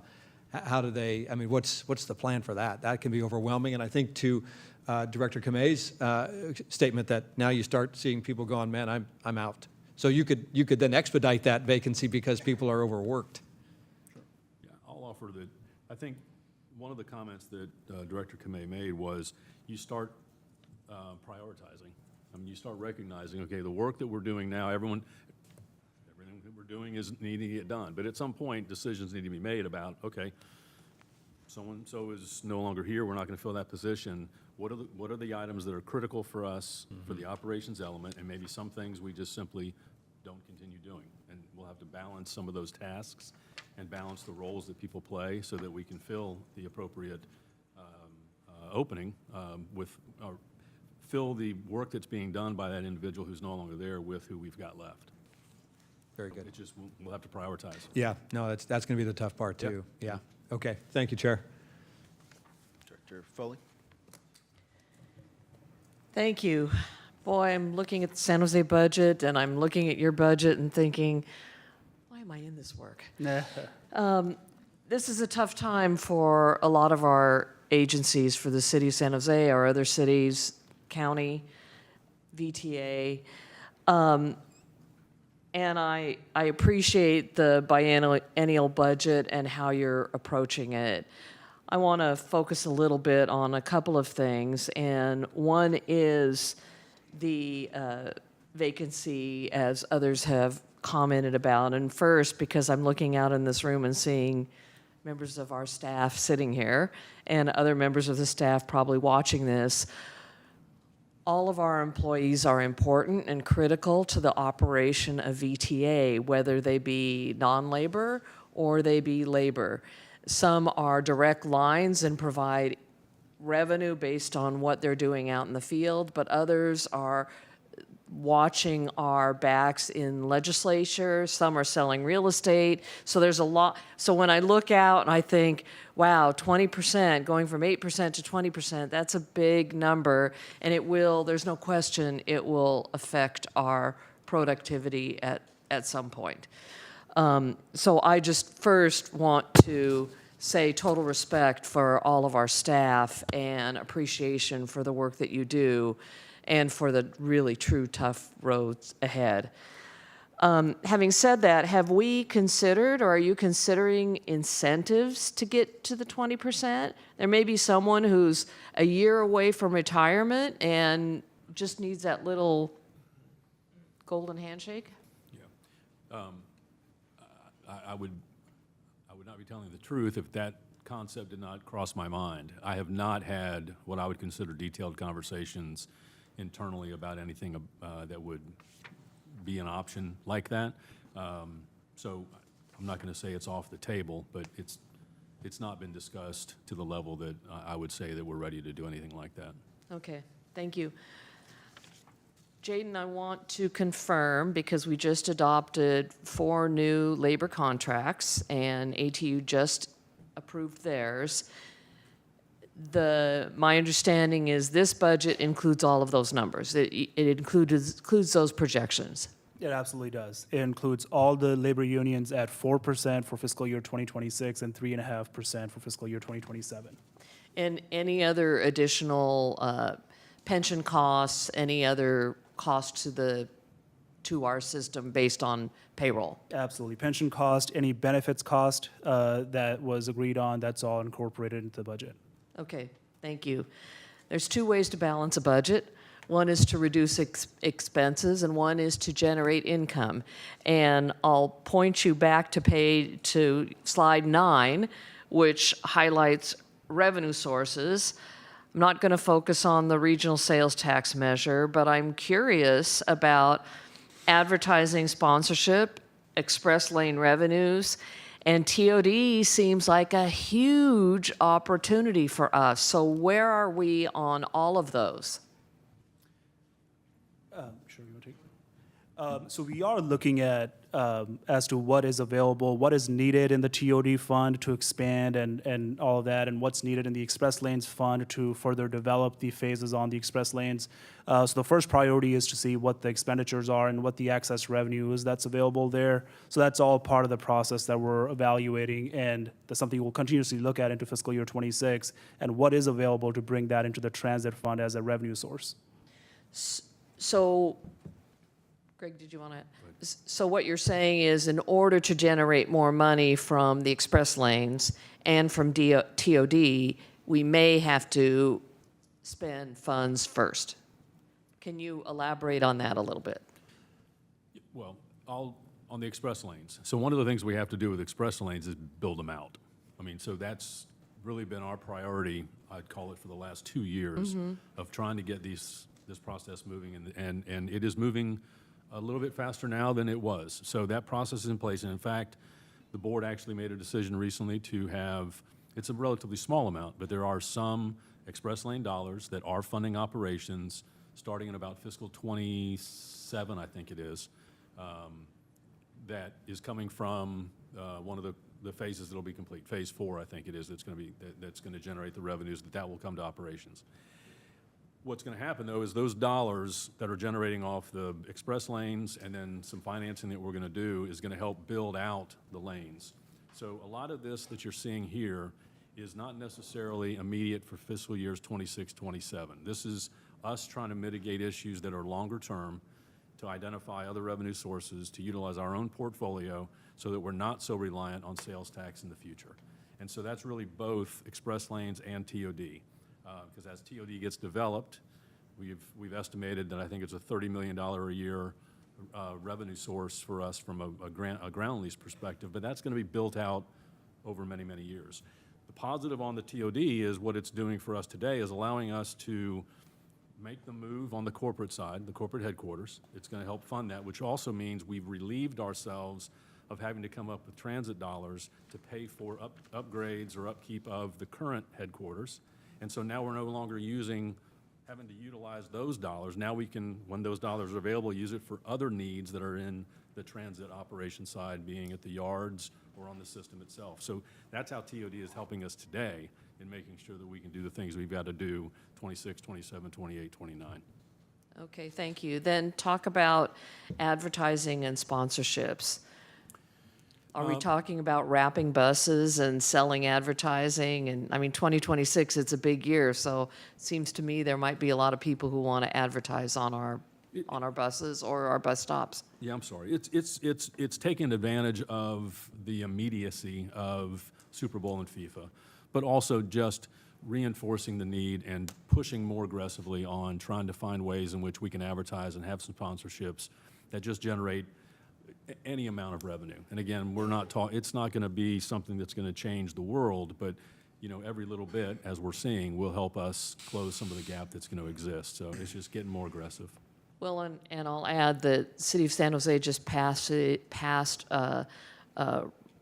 an ability for super graphics to, and staff's happy over there, which can't generate revenue for the City of San Jose, but it could be your building. Our building is positioned perfectly for some sort of really fabulous advertising, so you should take advantage of that. I believe that is being discussed as I can we're here. see by the audience in the back, they're already way ahead of me. So thank you. I really appreciate the difficulty of this budget. The study session that we had a couple of weeks ago, whenever it was really, really helpful. And, one other question. System safety and security, that seems as critical as any other department, especially with 2026 coming. The cuts that I see of 5%, is that going to impact that department at all? Does it affect cybersecurity or anything like that? Or, and in fact, don't answer cybersecurity. Take that question off. Is that going to affect our ability at all? It's going to require Aston and his team to utilize the dollars that we have available and make them the most effective use of those. And so, if I were to put Aston up here right now, he would say yes, it's going to impact him. And I would say yes, it will. And we've just got to make sure that we identify the best use of those dollars with the budget that we've got in place. And so, that's again going back to the operations element. And the operators themselves, that's our focus. So we've got to make sure that the priority is where it needs to be within that system safety security element, and we're doing the things we need to do. And if we got to reprioritize certain elements within that area, then we'll have to do that. Great, thank you. But I just want to clarify something, and Director Foley, I'm sorry if I'm misunderstanding. You're not proposing, Greg, 5% across the board cut, right? That was included as a hypothetical. Correct. So I just want to make sure if that's what was being asked about? Yes. Yeah, and I'm sorry if I misunderstood. So we're not, what we have. That's built just in- That was a theoretical. That's showing what it would happen. Correct. Yeah, I understand. Yeah. Yeah, I just wanted to highlight that one area. But I do want to be clear that even with the 5%, what we've done is taken the FY25 and added 5%. Yeah. That in and of itself is reducing what, in this case, System Safety and Security requested for the year. And so he had a plan. That plan's going to have to get modified, and we've got to adjust accordingly to make sure that we're doing the things we need to do from a system safety security perspective. Okay, great, thank you. That's it for me, Chair. Thank you. Thanks for clarifying. Director Weinberg and then Director Arenas. Thank you, Chair. Thank you again for all the work that you put into this. This is the third time I think that many of us have now seen this presentation, and it's very good and very helpful. I think maybe even more importantly, I think that it's as clear as can be for members of the public. Could you please put up slide 20? Slide what, I'm sorry? 20. 20. So I already asked you this question at the A&F meeting last month, but it's still not clear to me, and I've actually had a couple of people ask me about it. Could you talk a little bit about how, of the 127 project requests, what was the criteria that was used to select the 32 that are recommended? And where can we get more information about how the different projects scored and what those 32 recommended projects are and what the remainder that are not recommended, to just kind of see a list of them? Sure, I'll do that. Back in the last biennial, we developed the strategic capital investment plan that was reviewed and adopted by the board. And within that plan, there were metrics that would help review and rate capital projects that were put forward for appropriation request. We used that metrics to review the requests that came in and rated those projects. And in addition, the projects that were rated high were also ranked as well. And balancing that with the available funding we have in the capital reserves, we put forth a recommended list that was showcased at the board budget workshop and all the other committees. Okay, I didn't quite hear the last thing that you said. Oh. You said that there was a list at the workshop? There's a list of the workshop, and then the list is also included in the recommended budget book as well. Okay, thank you. And if I could just add, there is the criteria that's out there, and what we need to do. We'll send this to this body so you understand the point system that was identified. It may have been reviewed previously. It may not have been. So we'll make sure that you see that, so you understand at least the criteria that's used to evaluate the projects as they go through this capital process. Okay, thank you. Just want to add also, some of the funding that we get that's assumed is, if it's different kinds of grant funding, can only be used for certain things. So some things may jump up ahead just because that meets the criteria of the funding that we're assuming that we're getting. And so it won't be exactly numerical, like the top 32 projects got it. We do have to work with the dollars that we think are going to be available from the various pots of money. And for directors or any members of the public following along, I believe that's pages 63 through 80 of the budget book that we have, and that's posted publicly, so thank you. Director Arenas? Thanks. Well, first of all, I just want to thank you for doing such a really good job and on a very thorough analysis. I know that you've presented this financial information in various meetings, and so it's hard to get used to the information, not because we haven't seen it, but because it's just hard to digest. And if it's hard for me as a board member, I imagine for employees it's quite difficult. And so I'm wondering, what was the process that was done or completed in order to bring those folks along? Because, you know, your fourth slide talks about budget alignment with VTA's business plan initiatives, and that's workforce development and well-being. And so if we want our employees to be well, we should have them walk with us through the journey. So how many times have you met with employees to share this information?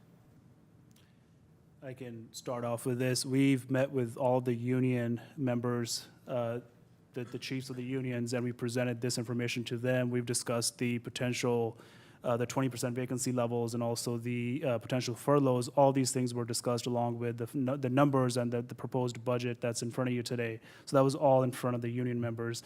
And this was also presented at executive meetings and throughout other meetings that we have internally at VTA. That was all presented. So it's been presented a few times for VTA staff.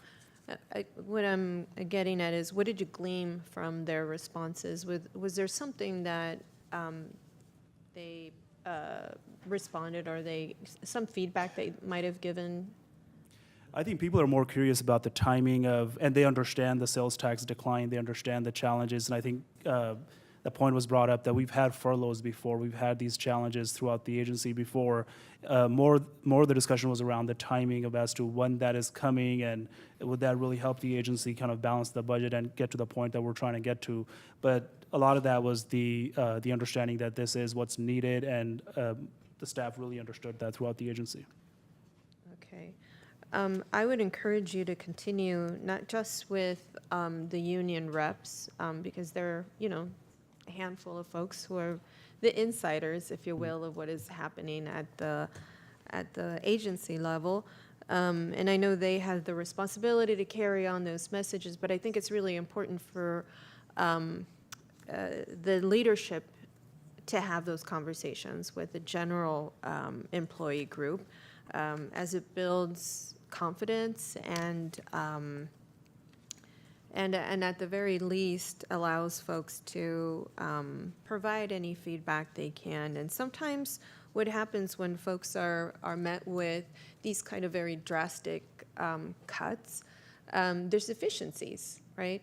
I know from one of the committees I sit in, one of our departments or our units made some efficiency recommendations that resulted in additional revenue for that particular department. And they were things as, they took a look at the return address for the billing department. It wasn't the accurate one, or it was, they produced a QR code that could actually facilitate payments. And so those kinds of efficiencies that come from the employees, I think should be just as valued as the ones that are being imposed in order for the whole agency to get where they are.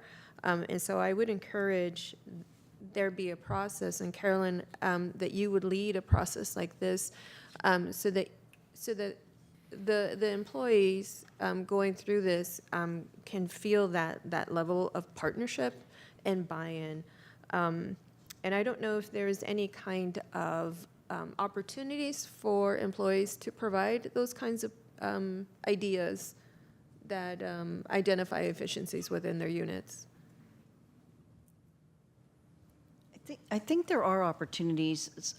So, for example, even out in the yard, if we, that is one of the key aspects, is be able to have them understand and empower them to make suggestions and follow up on them and to work with them with different people, because they're there day to day. They know where the potential efficiencies could be, but they also know they can be very clear with us what resources they do need. Mm-hmm. And so some of that way is through the town halls that are held at each of the yards, which started up a few years ago, and they're very informative.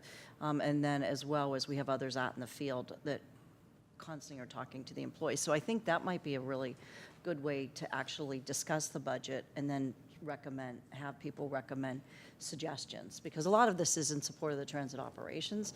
I think there's other areas that I think that we could probably reach out more towards. I will say some of the union leadership have been around a long time, and they've been very helpful in understanding what potentially could be done as well, because they've gone through that. They've sat on our ad hoc financial stability committees, and I think we need to still use them as resources as well. Well, that's wonderful. And I love that idea of incorporating concurrently as you're having these conversations with town hall conversations at the yards or wherever it is that is appropriate. I think if you wait until everything's approved, there might be a level of discord that we're hoping not to. And we really would like for employees to contribute in a meaningful way. And I think there's always some efficiencies at every level that could bring not only quality service, but potentially savings as you aggregate all of those efficiencies. I was wondering, and I know this is, I'm going to ask the question anyways, but we have on track a purchase for a new office, correct? Who wants to answer that one? Yes. Okay. Mm-hmm. And so what reconsideration will we have for that purchase in the state that we are in right now? I would say none. There would be no reconsideration at this point. And why wouldn't there be? I would say there's two different mechanisms in which this to happen. So if we were to reconsider the purchase of the headquarters, we would stay at River Oaks. So therefore, we would stay what? At River Oaks. Uh-huh. And so therefore, we would not have that site being able to be utilized for transit-oriented development, which would generate revenue for us. At the same time, we would have to incur costs to upgrade this site beyond what we probably would have spent for the purchase. Now, at this point, it's our building. I mean, we've already purchased the building, so at this point, we would be selling it if we needed to do something. All right, so listen, optics, not great. Okay, when you're making these kinds of purchases, when you know that these are the kinds of things that are going to happen in the future, I think looking at bringing these kinds of decisions together in a budget is probably more comprehensive, because it shares a decision. Now, this decision was already, obviously, a vote was made. I participated in that vote. Had I known the forecast was so grim, I might have voted differently, right? At this point, I realize it's a little too late, but I think it's part of the responsibility of the board to make sure that we understand where we are so that we can make the best decisions. I might have, like I said, might have not made the same decision at that time. Had I known that employees were going to have to take a big kind of sacrifice. They're going to take on additional roles and responsibilities, and it's going to be hard for them just as well. And in the meantime, there's going to be a new office. And so that kind of optic, I think we have to very gingerly carry that out, and with a lot of sensitivity, and that's why I'm asking for more employee engagement, because we owe that to them, right? We're asking folks to tighten up the belt, and it's going to be hard. So I'm going to leave that alone, but I'm going to ask about what kind of assessments or analysis have been made in terms, one, of efficiencies, and then second, of what the impact is going to be for the hiring, the vacancy and the furloughs, so that we know now what that's going to look like before it's too late. The concept of the furloughs probably happened just a couple of months ago. So actual analysis and an evaluation of how that's going to roll out is still sort of in process, needing to be identified and understood. And so that's going to be part of what we evaluate as we get past this process here, to determine if we go forward with furloughs, how is it rolled out? How does it affect the people? How do we make sure it works the way it needs to? That's the stuff that needs to happen really over the next several months to ensure that if we need to go that route, we're ready to go that route. And so that's the work that's going to be happening after this point. I appreciate that, so that there's no leap of faith, that we actually in hand have the impacts and understand that. Now, for the vacancy freezes, what strategies do you have for the employees to support the workforce? Can you I'm not sure Okay, so you're going to have vacancy freezes, right? So Mhm. those vacancies typically might be utilized for overtime, correct? Or to cover additional expenses within those units? On the operations side, yes, some of that would happen. Okay. Some of these are going to be, I'll call them salaried folks, so it's really just an identification of folks as they leave, for whatever reason, the determination of that role, that position, is it necessary to be filled, and if it's not, then how do we allocate any of the work that needs to be done to others? Okay, so then that allocation or that determination hasn't been made yet, right? Because No, we don't know who It'll be and what. dependent on the positions as they come forward. Yeah, that is, and when do you foresee that actually happening, and how would you handle it? How would we support as an agency those employees who are going to find themselves with less overtime, the same amount of work? I don't think that's the case that's gonna happen. I may not be following, so I apologize, but, So typically, somebody could extend their day at the office. I'm not talking about maybe those folks who are driving, but maybe administratively, they can extend their days to complete whatever it is that they need to complete. right. They rely on some of the vacancy, or not them directly, but the leadership relies on the vacancies to cover that overtime. Now that person's going to not be able to stay longer to cover the work that they're asked to be done. So how will we handle that?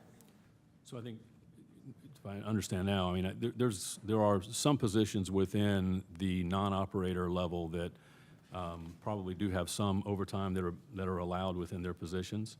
And so if they are assuming certain roles, then there might be a balance where we'll recognize that some folks might be stepping in and getting some overtime. But I think the majority of the positions, and I'm saying this without the numbers in front of me, but I would think the majority of the positions are going to be salaried individuals. So it's the decision that we need to figure out and help them with, and they'll make themselves, is if they need to work 10 hours that week or that day, they're just doing that to get their work done or the other work done, and that's one of the sacrifices that's being made as we go through this furlough process without an additional payment going to them for that.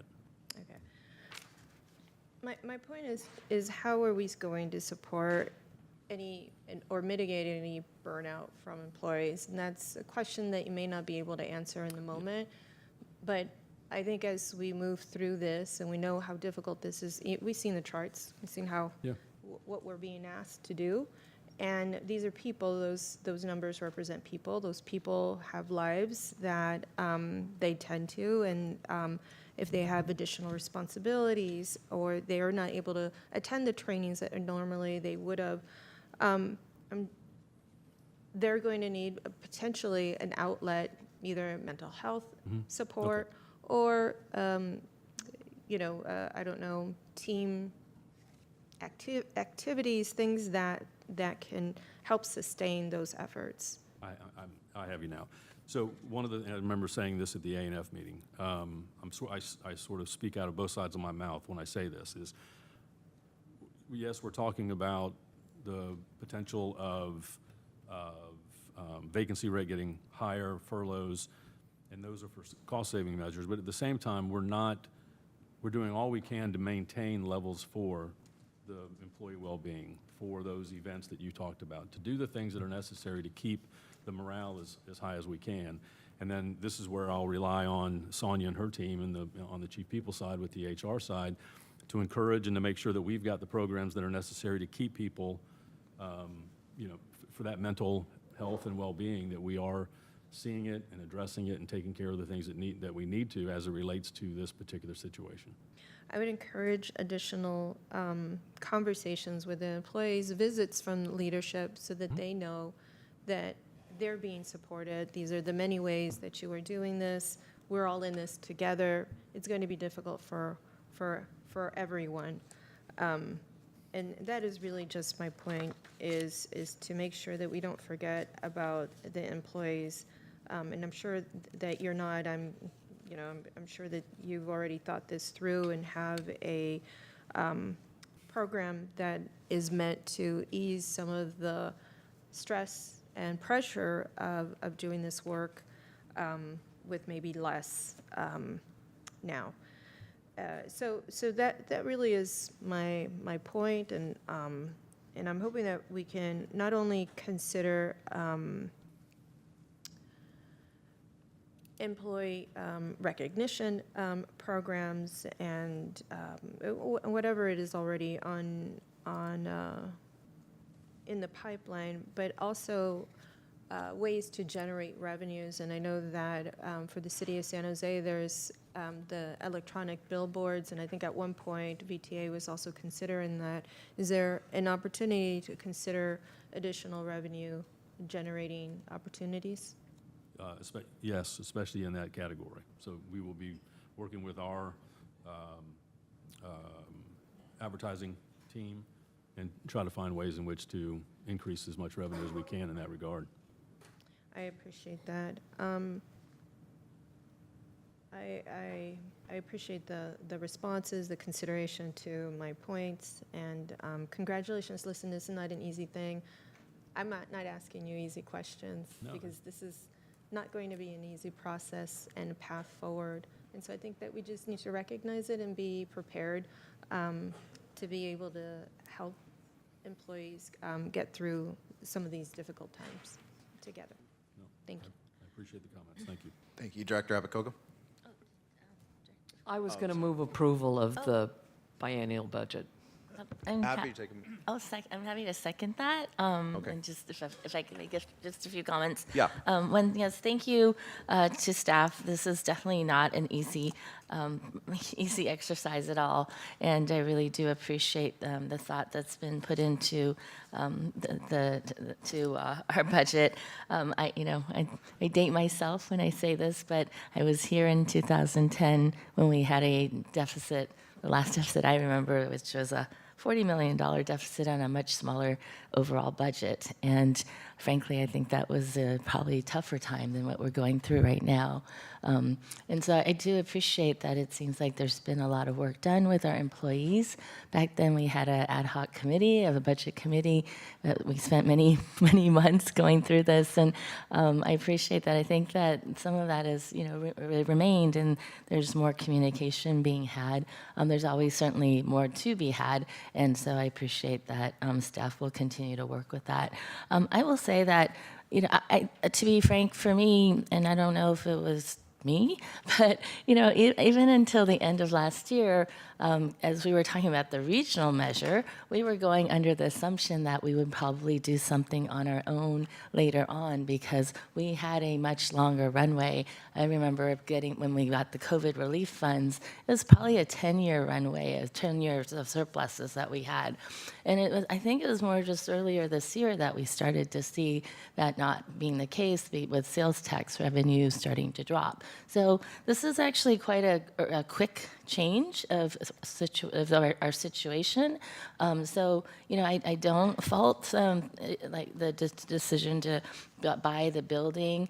That was been a long time in the making, I would say. And frankly, I think it was a good opportunity because we were able to purchase a building at much lower cost than we had seen because of the commercial office building market being so bad, frankly, and we got a good deal, and that helps us to generate revenue, hopefully, with our current River Oaks site. So I think that's actually was an intelligent decision to make. So those are things that we have to do looking longer term, and that's what I have come to see over the years is that this is a cycle, and we have to look long term. I would just say that, and I know we're going into our next items. This is even more relevant, I think, in our next conversations about what we do, and the fact that we do have an opportunity with a revenue measure is something that we haven't had in the past. So, I look at it as a potential opportunity. I know there's still a lot of ifs, but should we decide to move forward with that, and this measure is successful, then a lot of this will not be the case. But I appreciate that this is kind of like a plan B. So that's how I'm looking at this, and I think I look forward to our next agenda items. Thank you. Thank you, and thank you to the makers of the motion. I really appreciate the robust discussion. To wrap us up, I just want to ask a couple questions, Greg, and you can feel free to be succinct. Not necessarily my questions, but questions that I commonly hear from members of the public, and just want to help educate, paint a picture of where we're at. One is, what flexibility do we have, if any, on between the operations and the capital side of the budget in terms of moving things around or balancing? There's tremendous flexibility. It would require, in most cases, a board action. So if there's something that we wanted to do to move something from capital, to move capital funds into operating funds, it would require an action from this board. And so, I mean, that's an option. To keep in mind, as Danny mentioned before, right now, the capital is within a capital fund. And so any movement from there is simply going to reduce the availability of funds for future capital needs. That's the local match that we do for state of good repair and all of that. So that option is there. It just requires board action. That's not as succinct as you needed. My bad. That's okay. And just to make sure I also understand for the public, there's also implications for the revenue on that side. There may be grants that are for specific purposes, or if we reduce the match, it may reduce the overall amount available to us. Is that correct? Yeah, correct. And then I also just wanted, because again, it's one of the most common questions that I hear. We financed the purchase of a new headquarters. Did that blow a $50 million hole in our budget for FY 26, 27? What did that look like? No. And well, so the purchase of the building was purchased through a bond issuance. The payment of those bonds, the annual payment for that debt service will be coming out of the Transit-Oriented Development Fund. And so we've identified it as being the source because this really is just a full real estate transaction that has occurred. The River Oaks, getting it on the blocks, and then the long-term future of the revenues generated there, along with the long-term future revenues of TOD, the debt service associated with that, with the purchase of the building is all being funded out of the Transit-Oriented Development Fund. So there is no impact on the operation side. There are no capital dollars being utilized for this purchase. There are no operating dollars being utilized for the purchase. And so that's the separation that's been created by doing it with the property that we have with River Oaks to purchase the other property. And I'll get this group a little bit clearer message as to kind of that dynamic so that there's a clear understanding of the impact or the no impact it's really had on transit operations as far as this acquisition. I think that would be really helpful. It's those of us who were part of that decision, I think, can articulate that. But for us to make that clear to our constituents and workers, anyone else who may be asking those questions.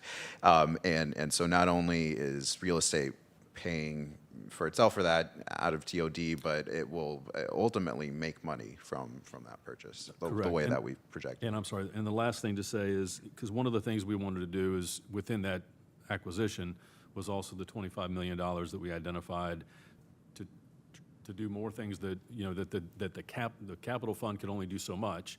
So the idea was generate $25 million to do other things within the operation side of the house, so for yards and other stuff for improvement. So there's an additional $25 million that's not even captured in the 61. And things we're talking about, like workforce development and well-being on this slide, that will come out of that there otherwise wasn't resources for in the capital fund. So I want to wrap us up. I just want to real quickly say that the one thing that Greg didn't mention is the capital monies, we don't talk about this much, but the overall dollars that we would have had to fix the facility and to start really upgrading it because it was costing us so much to maintain, and then the ongoing maintenance of the River Oaks campus was substantial, that we will be actually have some savings going forward. And so I think that's what we sort of have to also weigh in, and I don't think we talk about that trade-off enough to help support the board's comments back. Or responses. Absolutely, but I think that was a great suggestion that was made. So I'll wrap us up. I'll just end by reiterating, Greg, what you've heard a number of times, both in the workshop, in private, and in my question, which is just the lifting up the importance of those conversations with employees going forward. I know we have that commitment. I just, again, want to state that publicly, and I'll look forward to supporting as much as the board can with that in my capacity. So with that, we have a motion and a second. I thank everyone for the discussion. All those in favor say aye. Aye. Any opposed? Thank you. That item passes. Thank you all for your hard work on this. So now that brings us to item 7.3. We're going out of order for here, and we'll hear from Evelyn Trian, General Counsel, and Greg, you can stay up there. Great, I'm going to turn it to Evelyn. No, I'm not. Okay. Oh, am I running this thing? Oh, hold on. Am I running it? Oh, dear. Hang with me, everybody.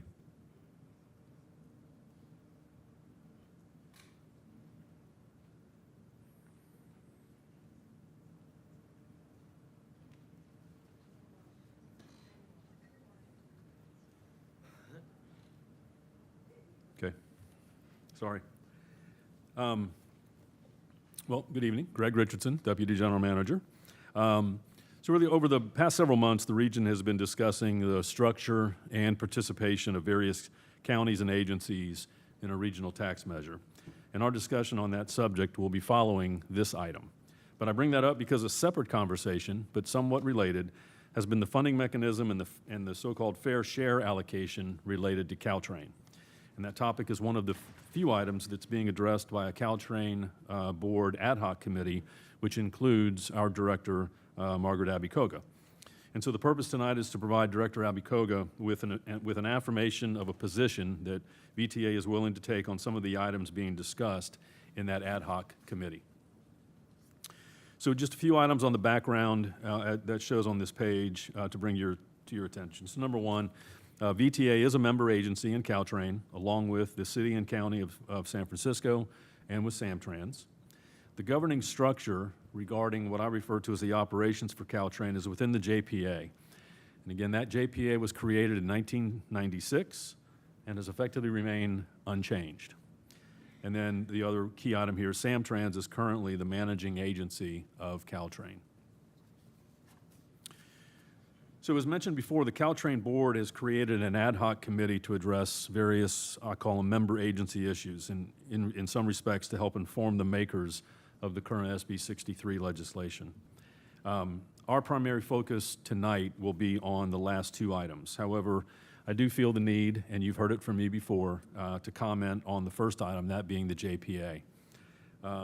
As we've discussed previously, the JPA was created in 1996 and has not been amended. The terms and definitions are outdated, and various elements of the JPA have not been followed for decades. For example, the allocation of Gilroy net operating costs to VTA. However, as discussions about fair share allocations are occurring, there is a desire to select specific elements of the JPA as a means for VTA to absorb these costs. So given these discussions and the need to resolve any other ambiguities in the current JPA, it seems appropriate to take the time and amend and restate the agreement. I don't believe there is an appetite to do that, but it is something that I think we should still continue pursuing.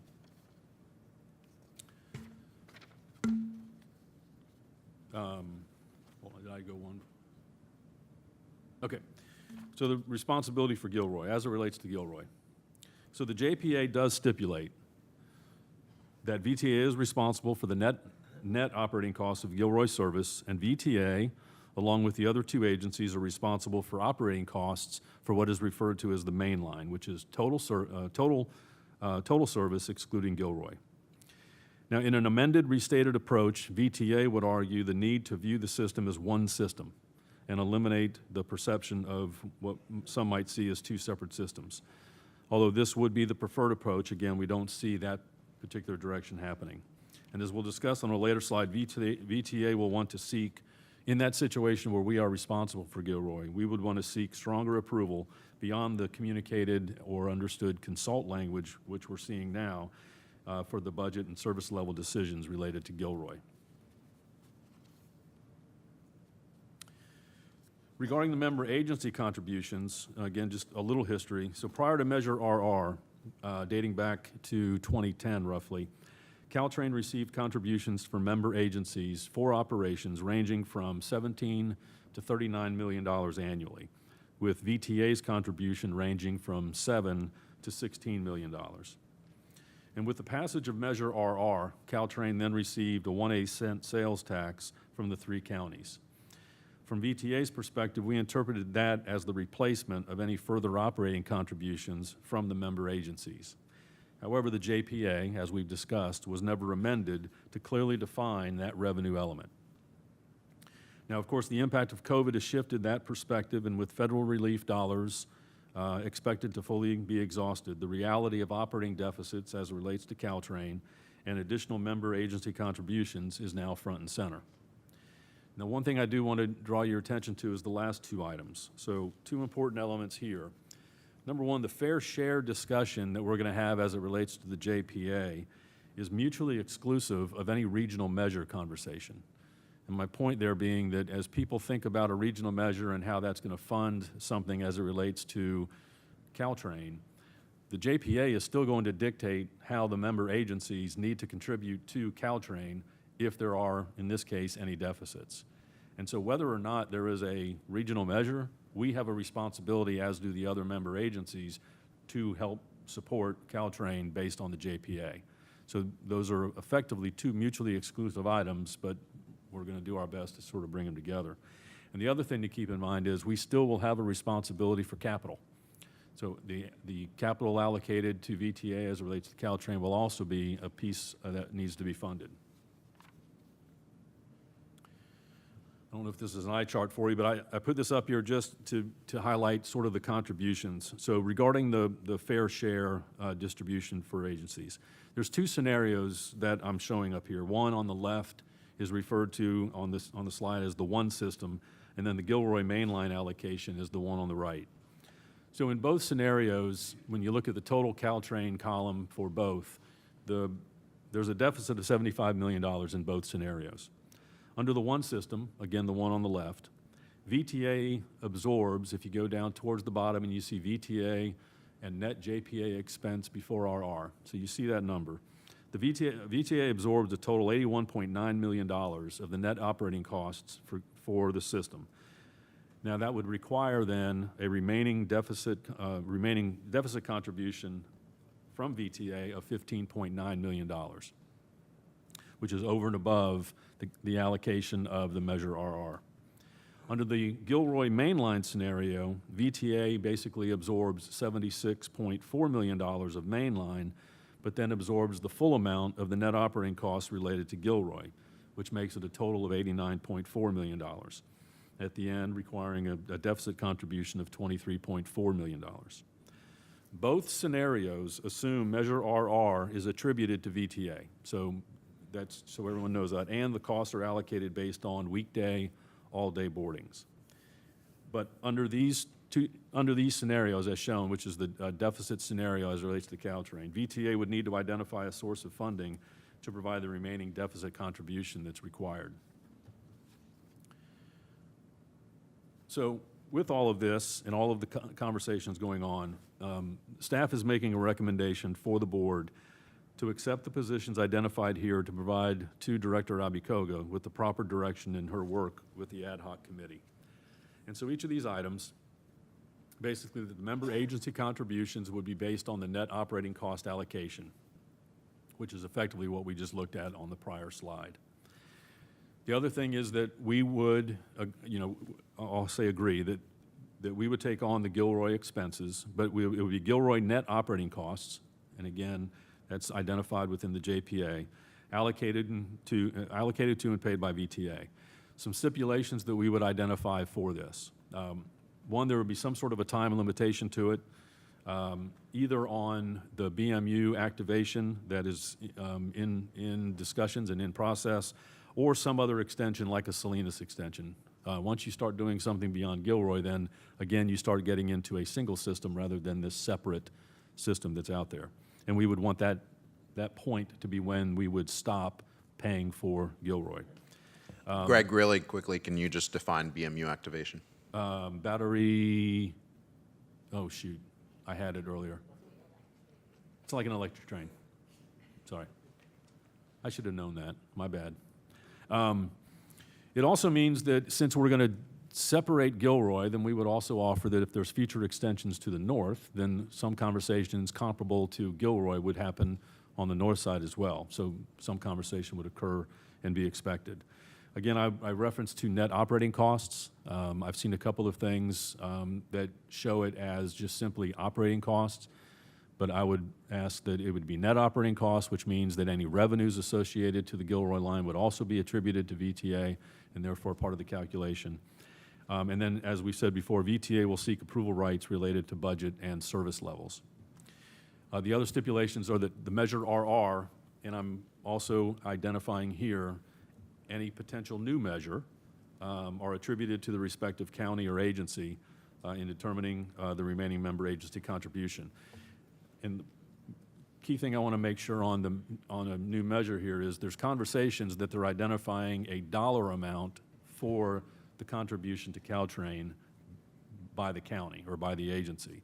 And if they set a dollar amount, then we would want that dollar to be allocated according to our county to this allocation to determine how much is actually left to be able to use for something else. Again, net operating cost allocation to member agencies will be based on the weekday, all-day boardings by the county. And this last one, I've got it listed as biennial updates to the formula based on ridership and tax measure data. I want to clarify that item because it is a little misleading, actually a lot misleading. We're not looking to update the formula, so I want to make sure everyone understands that. We're not looking to update the formula itself, but the variables related to ridership and any tax measure will then update each biennial cycle. So the formula stays intact. All we're saying is every biennial cycle, new ridership numbers, new Measure RR numbers are available, so it just changes the calculation but not the formula. And then another item that's not on the list, but I guess I want it to be part of the transcript. Well,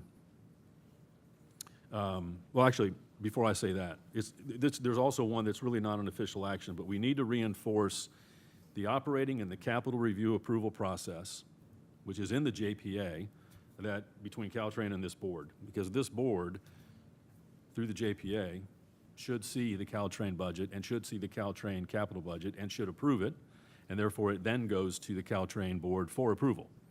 But again, that's one of those things that's not been done for I don't know how many years, and so it's just one of those things we need to make sure is understood.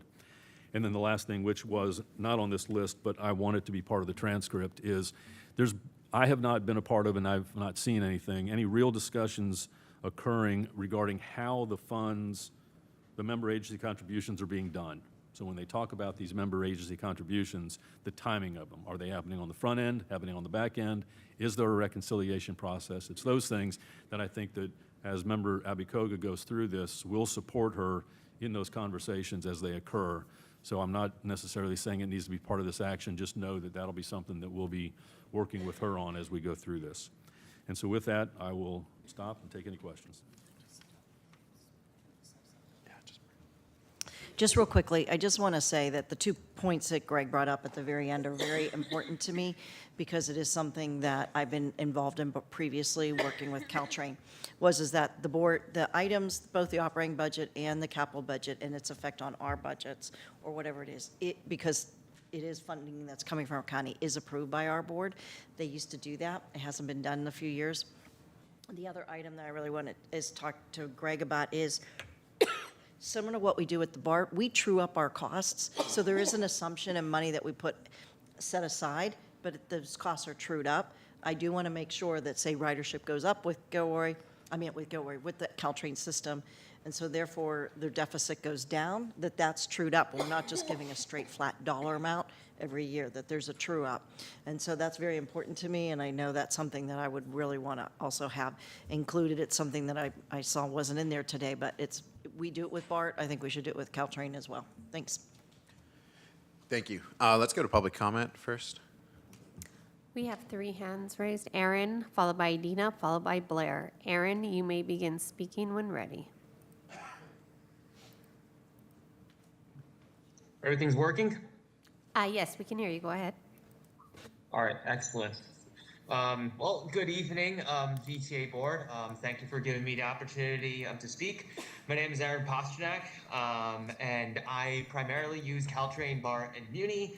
I just wanted to talk about item 7.2, the regional measure, SB 63. I strongly urge the VTA board to support it, particularly Aaron, we're actually on, not on 7.2, we're on 7.3. The regional measure is the next item. I'm so sorry. No, I got a little bit scrambled there. Yeah, I'll go when 7.2 comes up. Okay, Thanks thank for you. letting me know. Adina, you may begin speaking when ready. Yes, Dina Levin with Friends of Caltrain in St. Louis Bay Area.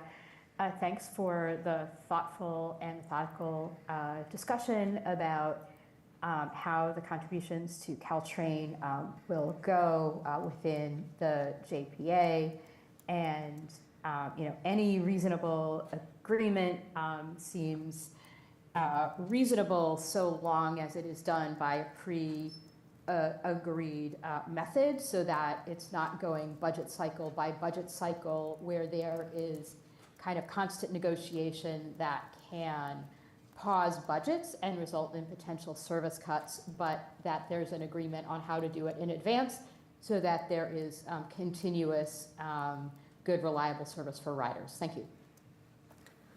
Blair, you may begin speaking when ready.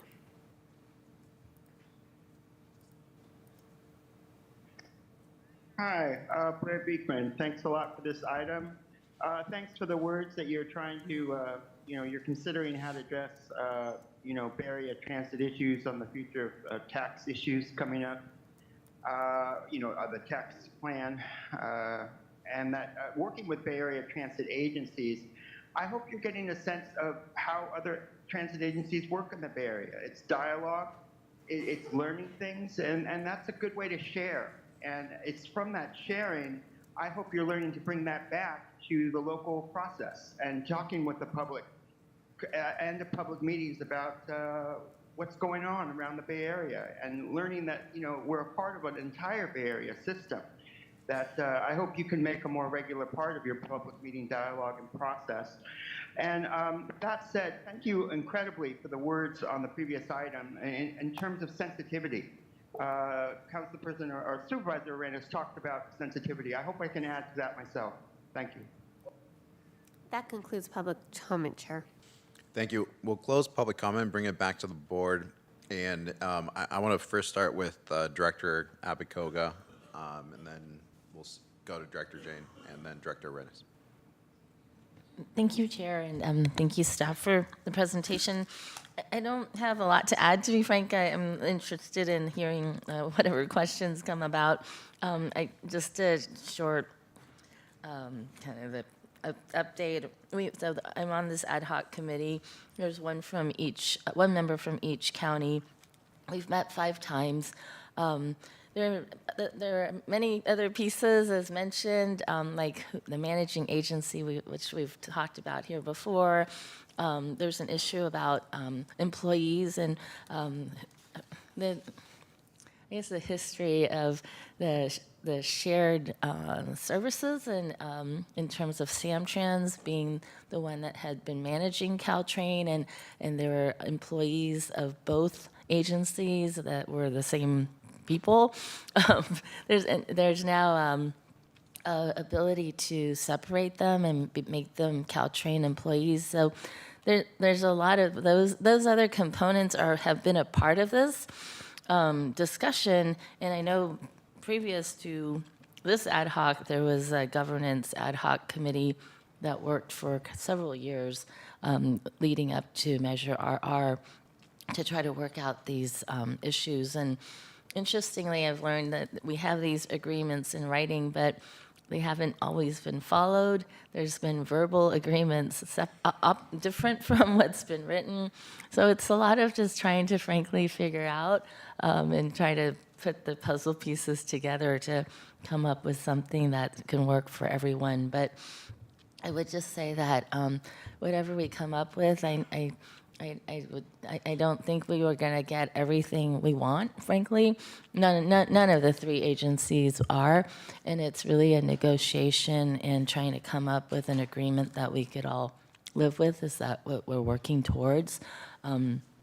So I hope that you would understand that, but definitely would appreciate your input at this time as we are getting close to trying to come up with an agreement.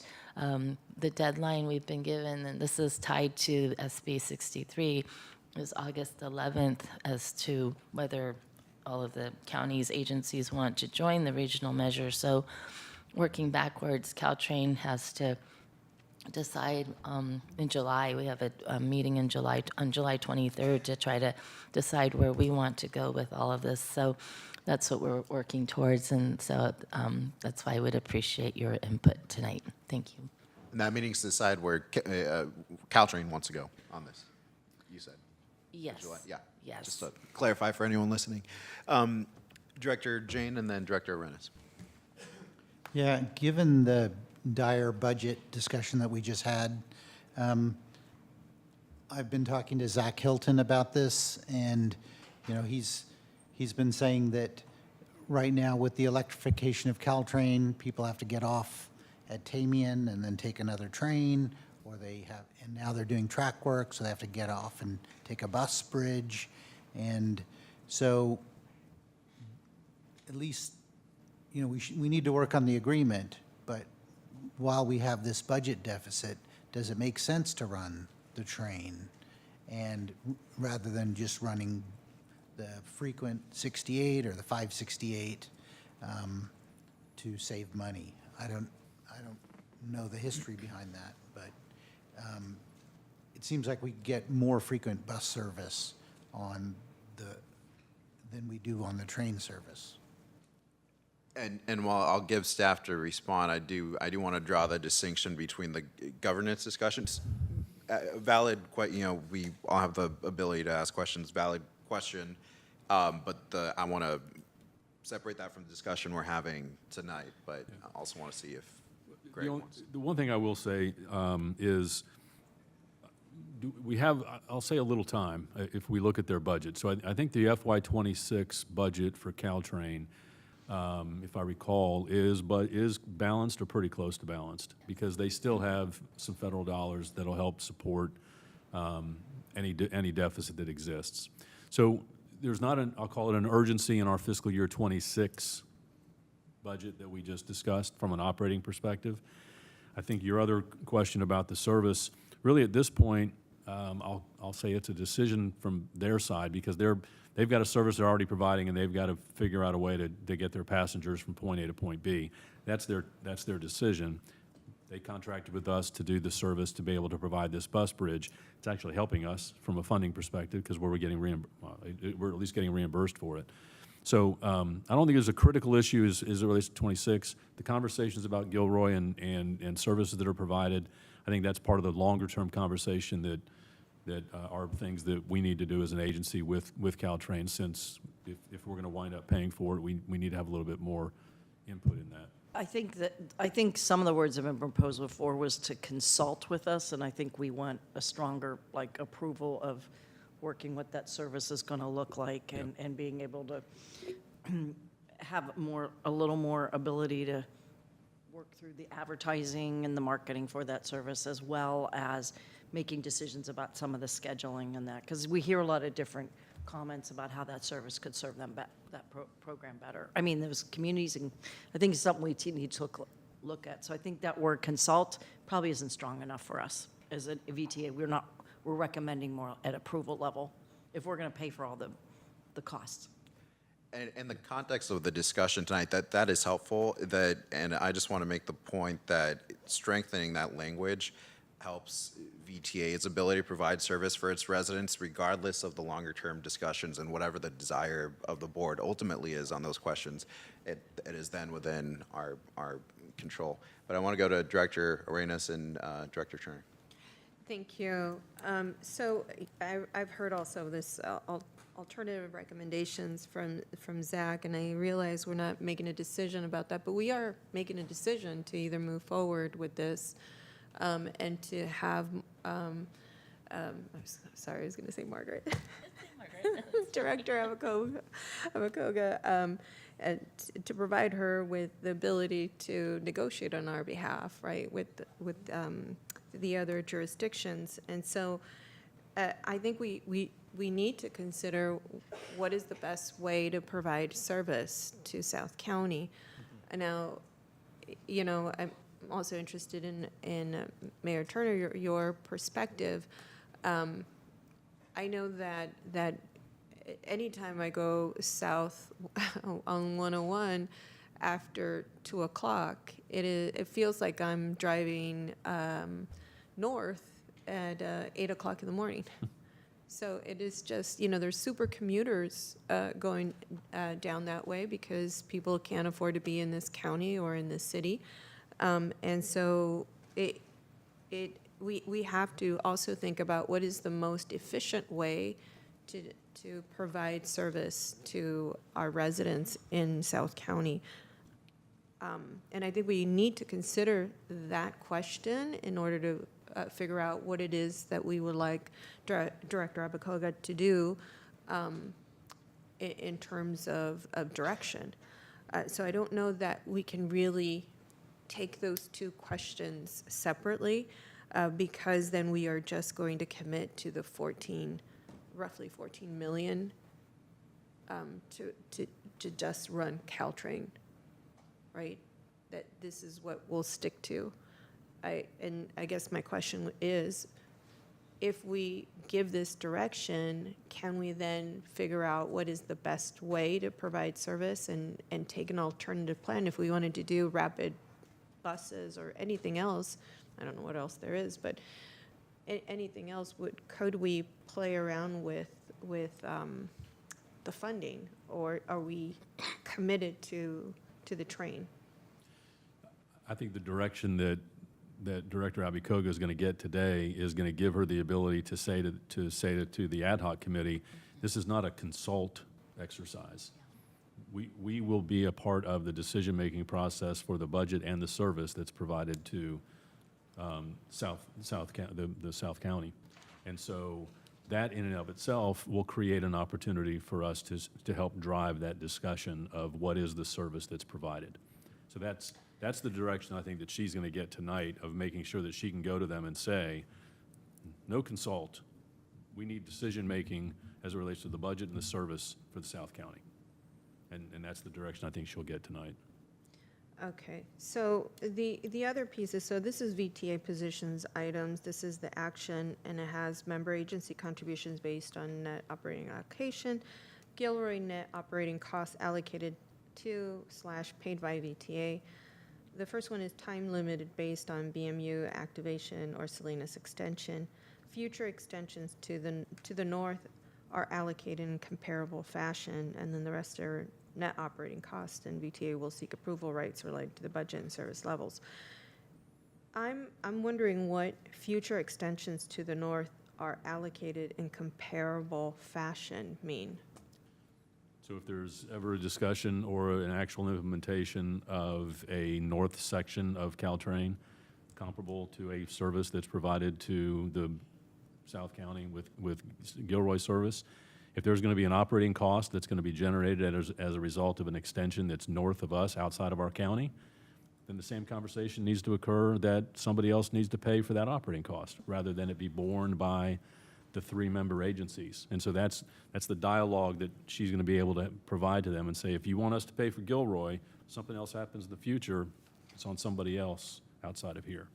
Got it. I was hoping that was something like that. Okay.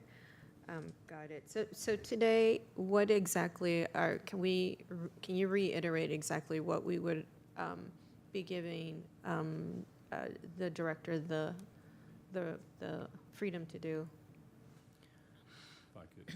So it would basically be this, I think. This is giving, these items here are the stipulations Yeah, that I we've just read identified. that So this is second one. exactly what we're saying for Director Abacoga to be able to go. And I'm looking at her to make sure I think this is consistent with how she's been framing some things as well. And so these items are the ones that she's able to go there. And some of it's an agreement. That we're okay with weekday, all-day boardings. It used to be, well, it was a hodgepodge of things, but most recently it was AM boardings. And we've looked at it and said, the fair approach to take is all-day boardings. That's the right way to do it. So yeah, we're okay with all-day boardings. The measure RR, again, was never an identified method. We believe it needs to be this way, and it seems to be somewhat of accepted in the process as far as what we've seen as calculations, but this will give her the ability to insist that if we're going to do any allocations of cost, then the measure RR needs to go and be attributed to the counties in which it's coming from as part of our contribution. So it's these items here that she'll be able to go there and either agree with what's being done or insist on certain changes. Okay, and then once that is agreed to, are we then, through this, are we committing to the train service then? I would say that if what happens on this is that 4th item underneath the Gilroy net operating costs, that we'll seek approval rights related to budget and service levels, that then is our ability to Figure out what. dictate and a little how. bit more aggressively what is that service. And again, that's a conversation a little bit farther down the road. But that is the opening for VTA to be more engaged in that particular discussion. Okay, got it. Well, then I will, well, you know what, I won't, I was going to make a motion, but I'll wait for Director Turner and his comments.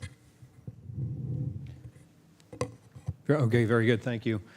If the conversation tonight is not about cutting service to Gilroy, then I won't carry on for too long. But I will say that cutting service to Gilroy, completely ending train service to South County is not the answer to the problem. That just creates a larger problem that we have to contend with.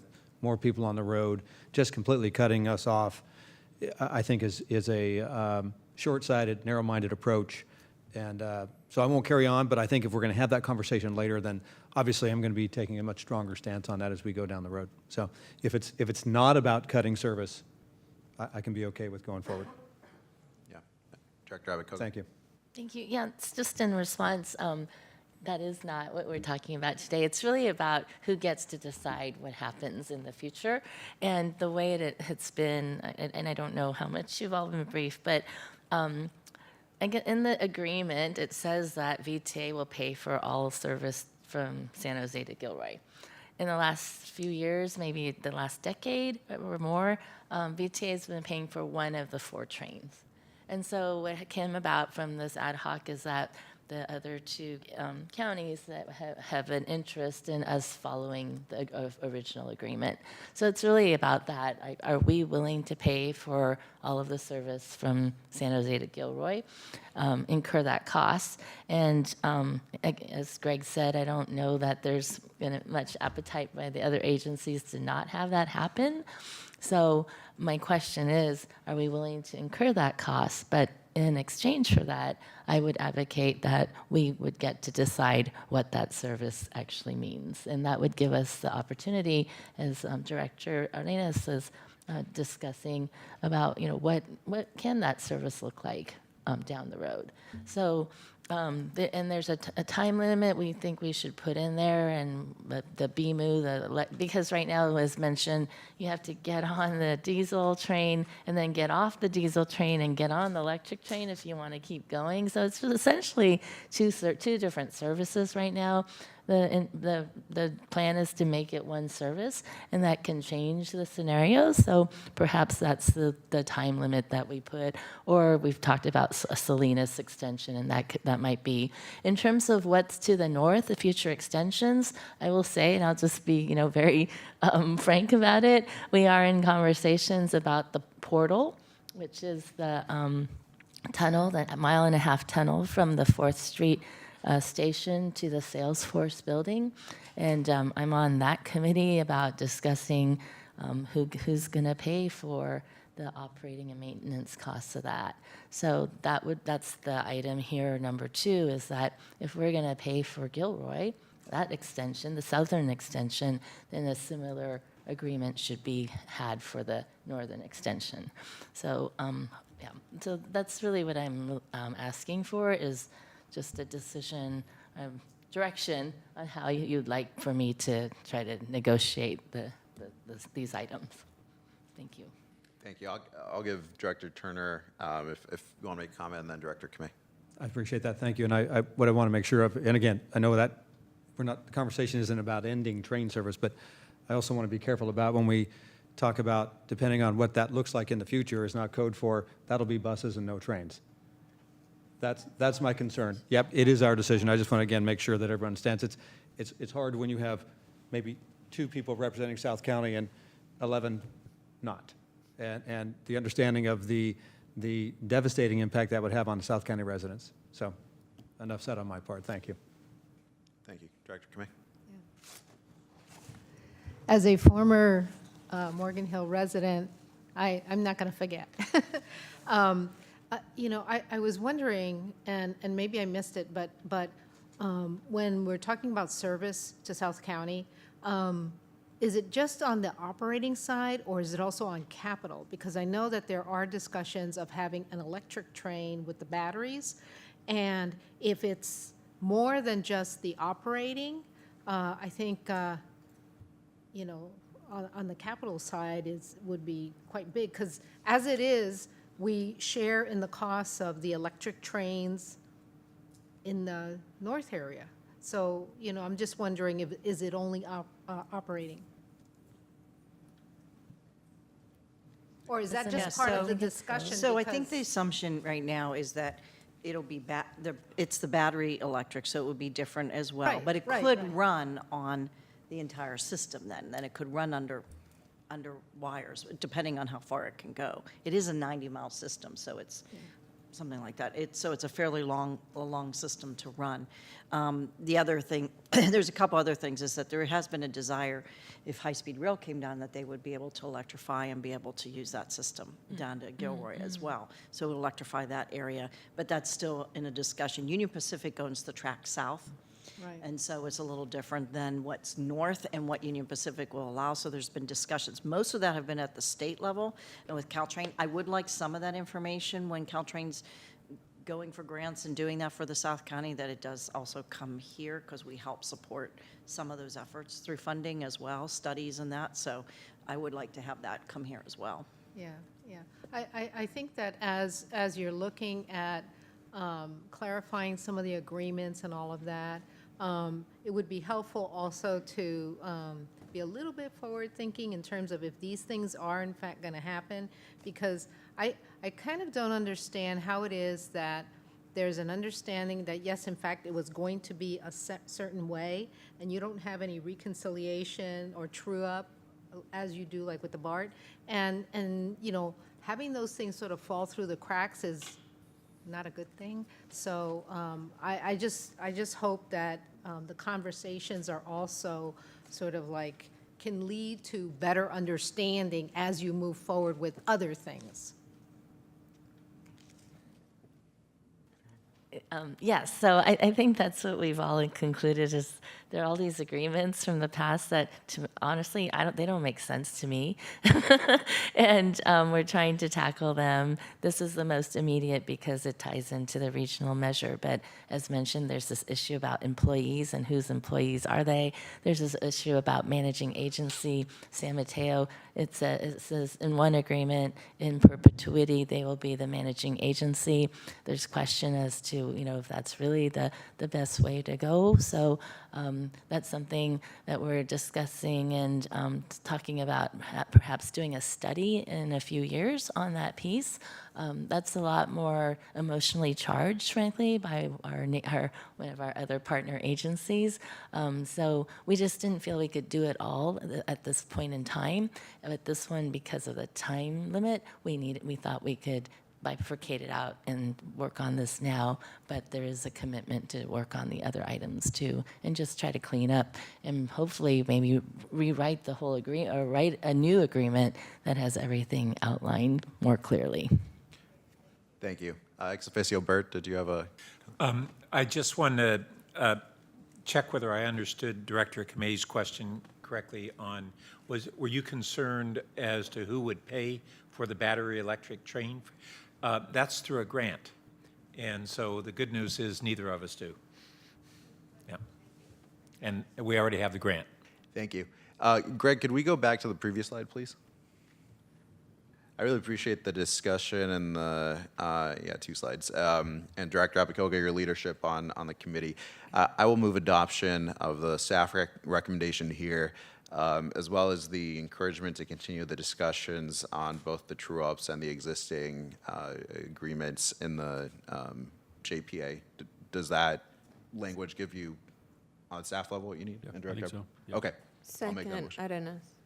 Director Arenas, thank you. All those in favor, say aye. Aye. Any opposed? Thank you very much for that discussion. Great. And if I could, for the record. Yeah. Thanks and courtesy of Ms. Beverly Green, BMU, Battery Multiple Unit. So there you go. I wasn't trying to stump you, Greg. No, that's okay. Listen, it's Thank good to you. get stumped every now and then. So. Thanks. And that brings us to 7.2, which is an information item, as was mentioned, regarding SB 63. And while Beverly Green, Chief Government Affairs Officer, is coming up, I just want to set the context for the board that we both for myself as chair and in discussions with staff, we heard loud and clear the discussion last time and the need for more time, more information, and to be able to make these thoughtful decisions. And so that's both the reasoning behind providing the update, as well as making sure this is informational, so we have the chance to ask questions. There's no recommendation for an action tonight, and so what we're trying to do is provide that runway and time, as well as briefings outside of this. And so I thank staff, and I thank all the board directors who participated in that.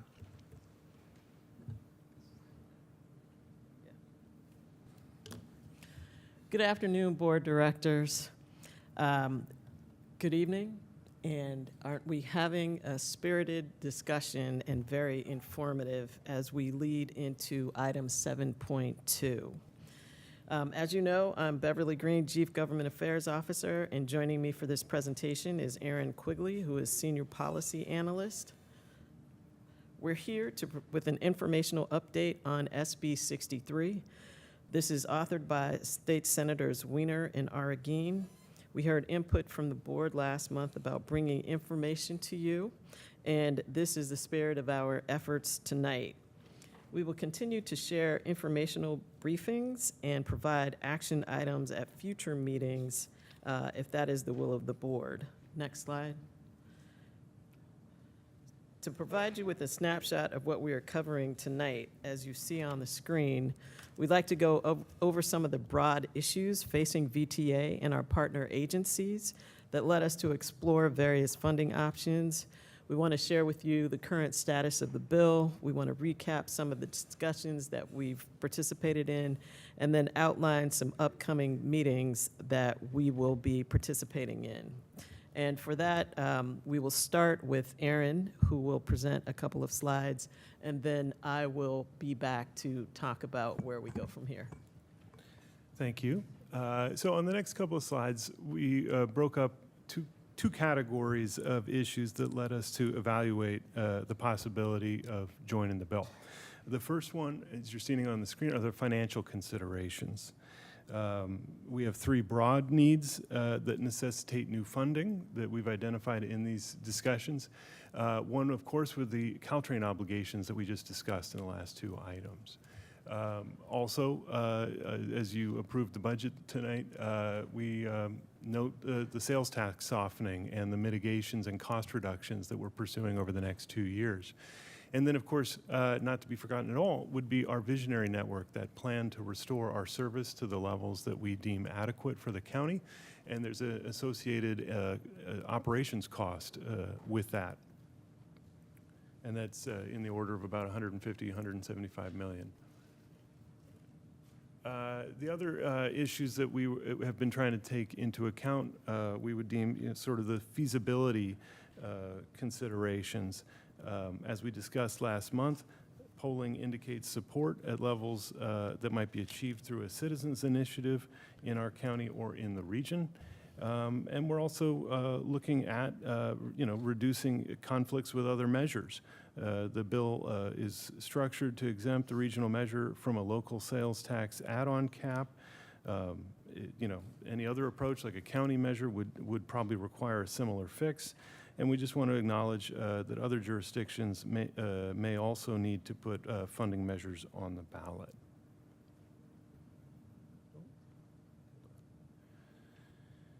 So some of the considerations for our county, obviously noting that discussions are ongoing in the region and with the authors. What you're seeing on the screen are some of the features of the bill that we are discussing. First and foremost would be control and oversight of the funding. That's something we heard last month, right? Many of you articulated concerns about giving up control of funding decisions. And one option, as articulated in a letter from our commissioners, is to have that funding directly remitted to our counties, who then retain control of the funding distribution and the oversight. The option currently in the bill would have Caltrain and other regional transit services and MTC-led regional connectivity improvements projects that tend to be referred to as transit transformation projects. Those would get funded off the top along with MTC program administration, and then the counties would receive the remainder. The reason to consider that directly remitting the funds to the county would be to address concerns that, the bill could be amended or interpreted to fund other services other than Caltrain serving our county. So we wanted to raise that issue there, that directly remitting the funds would address any potential that the funds would be used for services not serving Santa Clara County. Other elements that you're seeing on the screen that are currently under discussion would still be the tax rate and duration. Also governance, if those funds are to flow to a regional entity, who governs the administration of them. Transit transformation, the eligible use in our county, the projects that should be eligible for that would be defined in a way so that they are heavily used projects and services in our county. Otherwise, those funds are largely going to regional serving programs, but that's obviously subject to negotiation.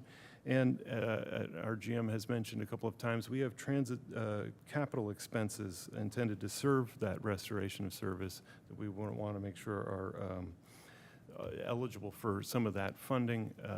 And for the most part, this bill is largely an operations serving piece of legislation. And as of June 3rd, the bill has now moved out of the House of Origin over to the Assembly side, where it's awaiting referral to committees of jurisdiction, which we expect will be the Transportation Committee and the Committee on Revenues and Taxations. It was amended in the Appropriations Committee to provide additional time to meet deadlines included in the bill for counties to decide whether or not to join. This was one of the things that we talked about last month in terms of having additional time. Next slide. Since our board meeting last month, we've participated in a range of discussions on the bill locally, regionally, and with authors and their staff. These discussions include reviewing the history and policy issues related to the bill. We're maintaining a dialogue with other leaders in our communities, transit agencies that are already in the bill, agencies evaluating whether or not to join it, the county transportation agencies, and other interested stakeholders. We will bring this to additional VTA committees next week, including the Policy Advisory Committee. Next slide. Some of the themes and principles that have emerged include, again, county control of decisions around whether or not to put measures on the ballot and decision-making around the allocation of funds. There are also stakeholders wanting to limit the use of the funds to our local transit service, our fair share of Caltrain needs. There is some willingness to support transit connectivity improvements, including transit signal priority projects and some planning for major transit hubs like Palo Alto and Diridon. There are questions around whether or not to pursue another tax measure, and if we do, at what rate. There are potential impacts to other local or regional measures on upcoming ballots. Next slide. We will continue to welcome feedback, and there are a number of opportunities to provide it in the short term. We are mindful of the August 11th date for counties to opt in. So the next steps proposed are that staff will bring you a draft letter outlining VTA concerns or positions at the June 27th board meeting. We'll be bringing an analysis of the bill and including any changes proposed by the Assembly members now that it's gone to the second house, and allow you to discuss that at the August 1st board meeting.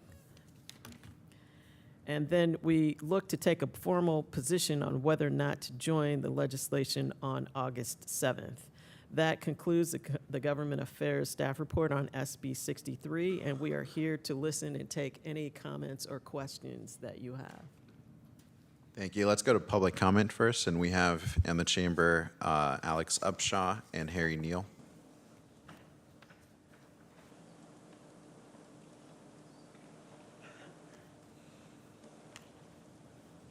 Hello, I am. Pardon? Oh.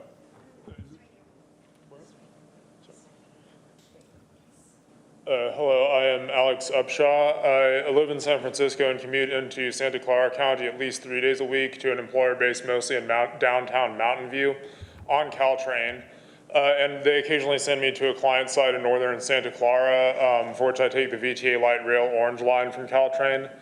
As a transit user, I greatly appreciate how important the frequency of the service is to the system's usability, and I'm deeply concerned that agencies across the region may have to make cuts to their service due to budget shortfalls in coming years.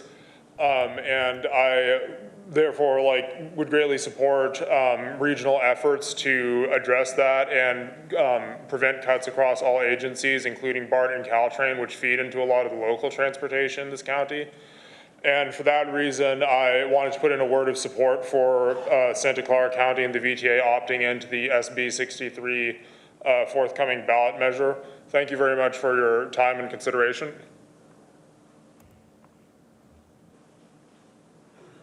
Thank you. Harry Neal. Hello once again. This is a really pivotal moment in our region. I want to go back to what, once again, Director Weinberg said a while ago, is that if we decide to opt in, anything less than a half-cent sales tax, it would be, as he said, an own goal. Great quote. Given what the recent SEIU poll has found, that a progressive tax type would not only poll better, but also generate significantly more money, this is something we absolutely need to consider. They are even considering small business exemptions for a gross receipts tax, and from conversations, it seems like it may be possible to get that worked into the bill. Absolutely, please consider this, and I would also ask staff if it might be possible to bring this to the Citizens Advisory Committee as well, just for our input. Thank you. Thank you so much. Let's go to our commenters online. Blair, followed by Dylan, followed by Betsy. Blair, you may begin speaking when ready.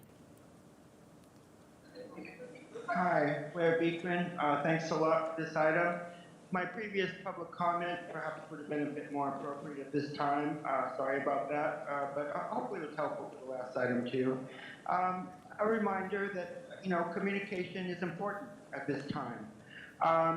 Raul Perales used to be in charge of the Joint Powers Commission here for the VTA, and they would work with the East Bay, and that was important. And it didn't get very much credit in their work and efforts. And it's those sort of efforts I hope we can be making more clear now and understanding. Cindy Chavez, she used to work really hard on this tax measure item and wanting to talk and negotiate with the different counties and transit agencies. She did a really good job, and I think we're going to try to really honor her work and effort and try to continue that, and I hope we can. And I just wanted to remind yourselves of those good efforts. And with budget issues, I hope I can write yourself a letter sensitively about this tough subject. Dylan, you may begin speaking when ready. Oh, next, we will go with Adina. You may begin speaking when ready.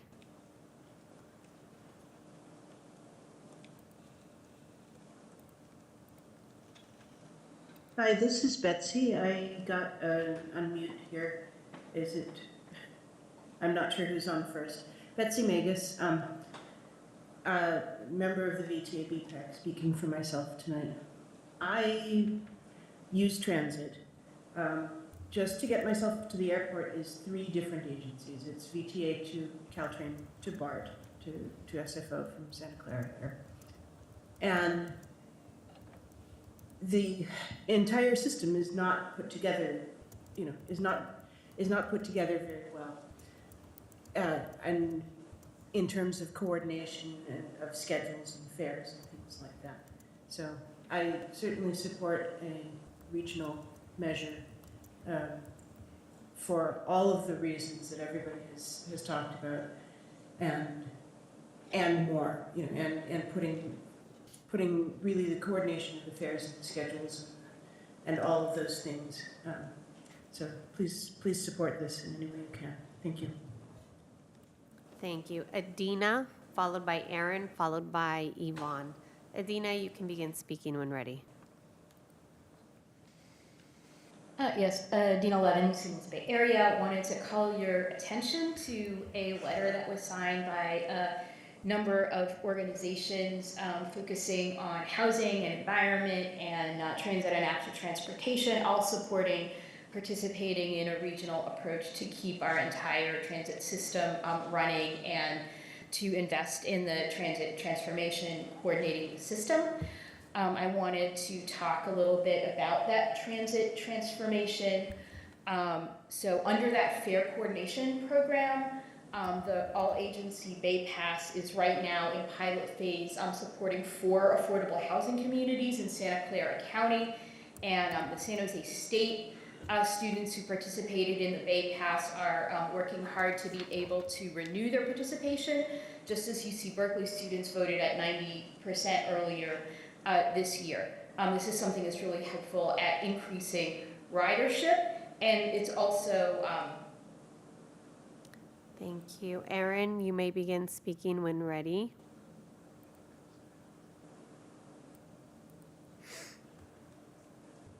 All right. Good evening, VTA board. Thank you very much for giving me the opportunity to speak on this item. I just wanted to also, like the others, I strongly urge VTA and try to urge and encourage VTA board and VTA to support SB 63 and joining the regional transit tax, because it would help with the coordination, and it would also help unlock trips such as taking Caltrain from Mountain View to go to, say, Valley Fair, taking Caltrain from Mountain View, and then taking VTA, so this way you can go to Valley Fair, for example, and just overall, this measure would make it help transit be a lot more seamless and efficient, as well as affordable, which is something that we desperately need if we want to rebound ridership and maintain economic vitality. Thank you. Yvonne, you may begin speaking when ready.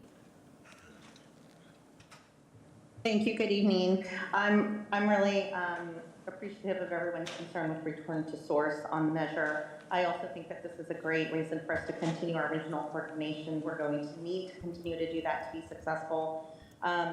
Looking at the long-term plan, I think looking forward, that for us is, negotiating with UP and continuing to electrify long-term. Nobody's saying that we're able to do that now, but defunding a train is certainly not somewhere where we want to go. And I think this revenue measure is one option, as well as returning and having conversations with Caltrain to look at that. But, train is more reliable than transit. We need to have lots of connection for South County to economic opportunity. And we know that planning says, as does VTA, that transit solutions are multimodal. They're not single source. So light rail is extremely costly.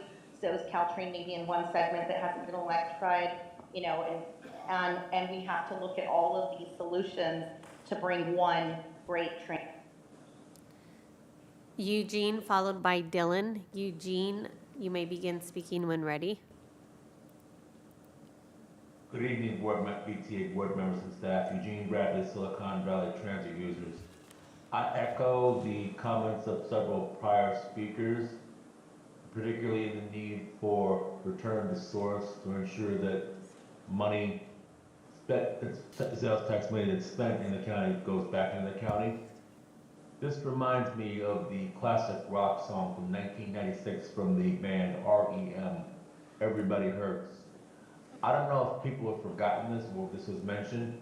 Remember after the May 26th tragedy when several transit agencies such as Muni, AC Transit came over to help provide VTA bus service when we needed help?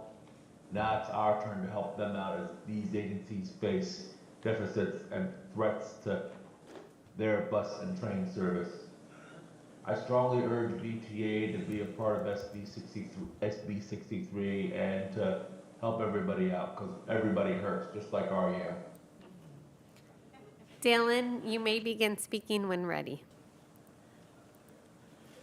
Hello, my name is Dylan Finch. I'm on the Samtrans Citizens Advisory Committee and the Redwood City Planning Commission, but I'm just speaking for myself today. I just wanted to speak in support of the regional funding for high-quality regional transit.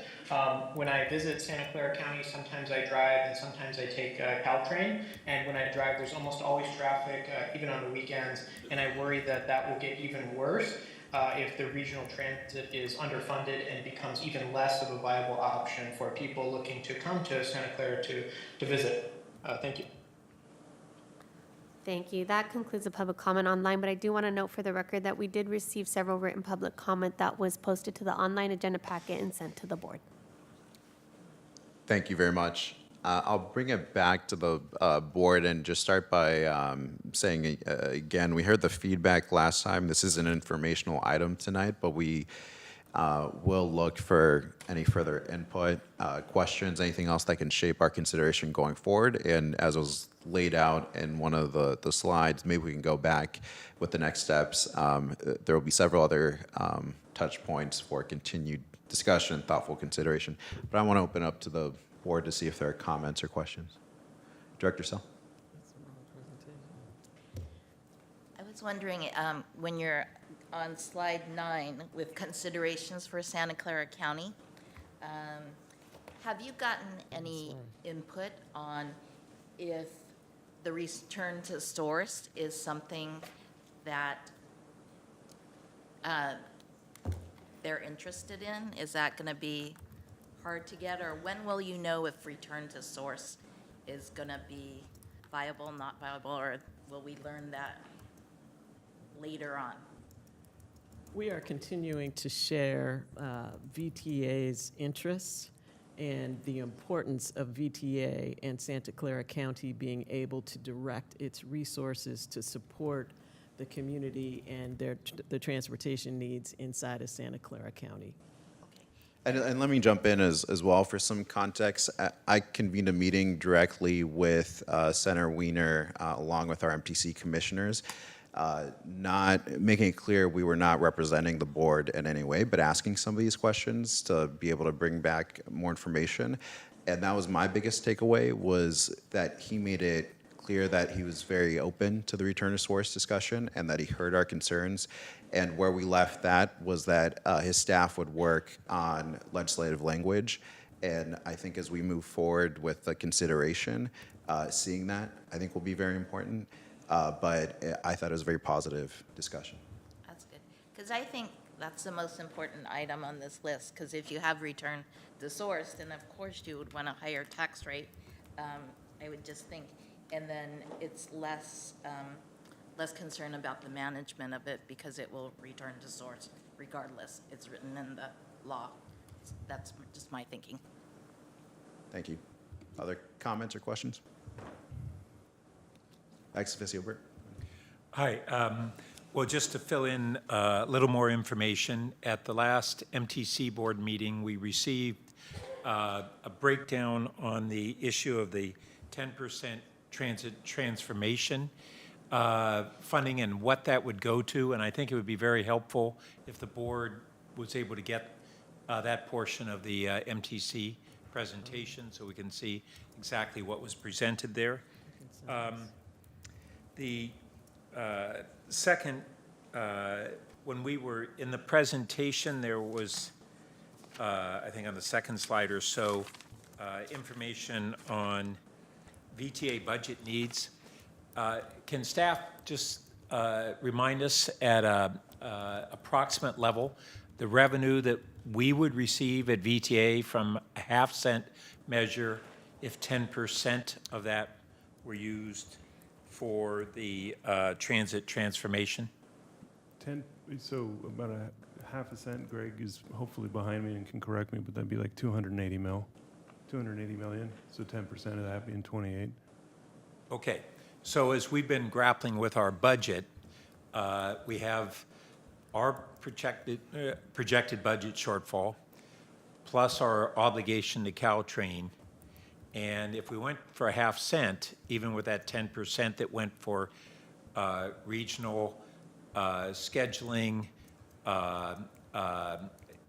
fare integration, and a marketing program that we would benefit from, then we'd still have a very significant amount that prospectively would go toward restoring bus service that was cut 20 years ago, which had been our goal last year.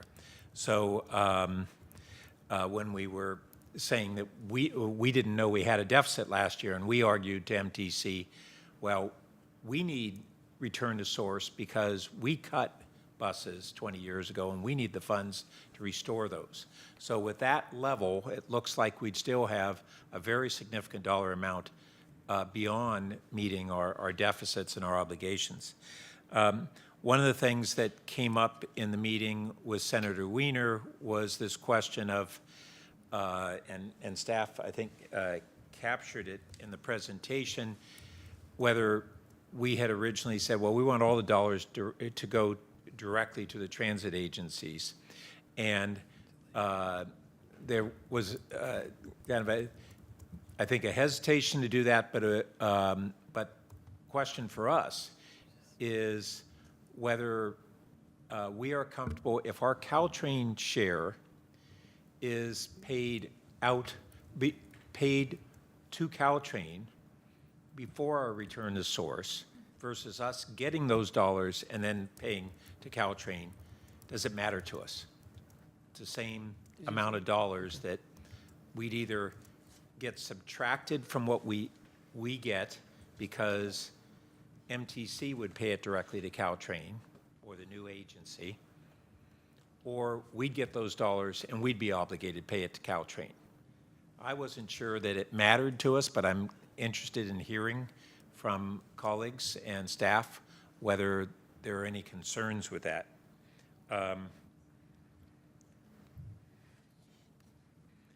And then lastly, we have a new discussion that's been going on and has gone on the press that the form of the tax might be different from a sales tax. It might be a gross receipts tax. And there was a polling done by labor groups that had evaluated the gross receipts tax. I don't know if we were going to kind of discuss that in this context tonight or not. It seems like it's something that is potentially in play. What I read in the press was Senator Wiener and Senator Aragon had said it's very late in the game to pivot that way. So we really don't know a lot about that other than what's been in the press and seeing the poll results. Just on that note, that was a fairly late-breaking development in this process, and so one of my recommendations for staff, so we can have the full picture, might be to circulate some of that information offline as an update to the board. I think it may be helpful to inform our next discussions. If there are not other questions or feedback, Chair. Yeah, go ahead. Director Burt did ask a question about whether or not the funds should flow through the counties to meet our Caltrain obligations or just taken off the top.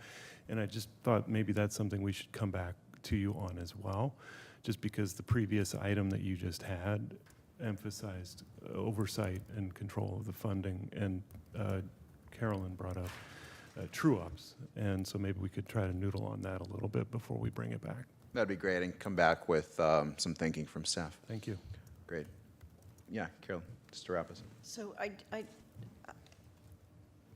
I'm, the return to source, as you mentioned, is probably absolutely critical to me. I think there's still discussions right now about whether the money is going to fund some of the other deficits outside of Caltrain by VTA. And will staff recommend that we don't cross that line? Because then when does that line, how far does that extend? And so that's going to be a concern of ours. And there is discussions about us owing into like Muni or AC Transit or whatever. But our deficit isn't in there. This is just based on a deficit they're seeing from fare reduction. So I just want to make sure that, to let you know that as staff, we're going to hold the line unless the board tells us otherwise. It would strictly be our Caltrain obligation that we're determining and then back to VTA. Director Candelas? No, thank you, Carolyn, especially on that comment. I guess I just wanted to provide a, thank you to Aaron and Beverly for not just your work on behalf of VTA advocating and even the work with the author's office, extending that deadline on when we can opt in and have these precious conversations because quite frankly, the concerns we share and have been iterated not just in the presentation but even in the briefings remain. County control and decision-making authority as well as that return to source question. But I'm glad we're standing firm on that line because at the end of the day, it's a different conversation, but it's a necessary conversation because of the decisions we've made here in South County, the South Bay, with regards to how we fund our transit systems as opposed to our peers in San Francisco and Oakland. So keep up the good work, and I look forward to keeping apprised. Thank you very much for the information, for the work, and I look forward to continuing those discussions with the board. Thank you.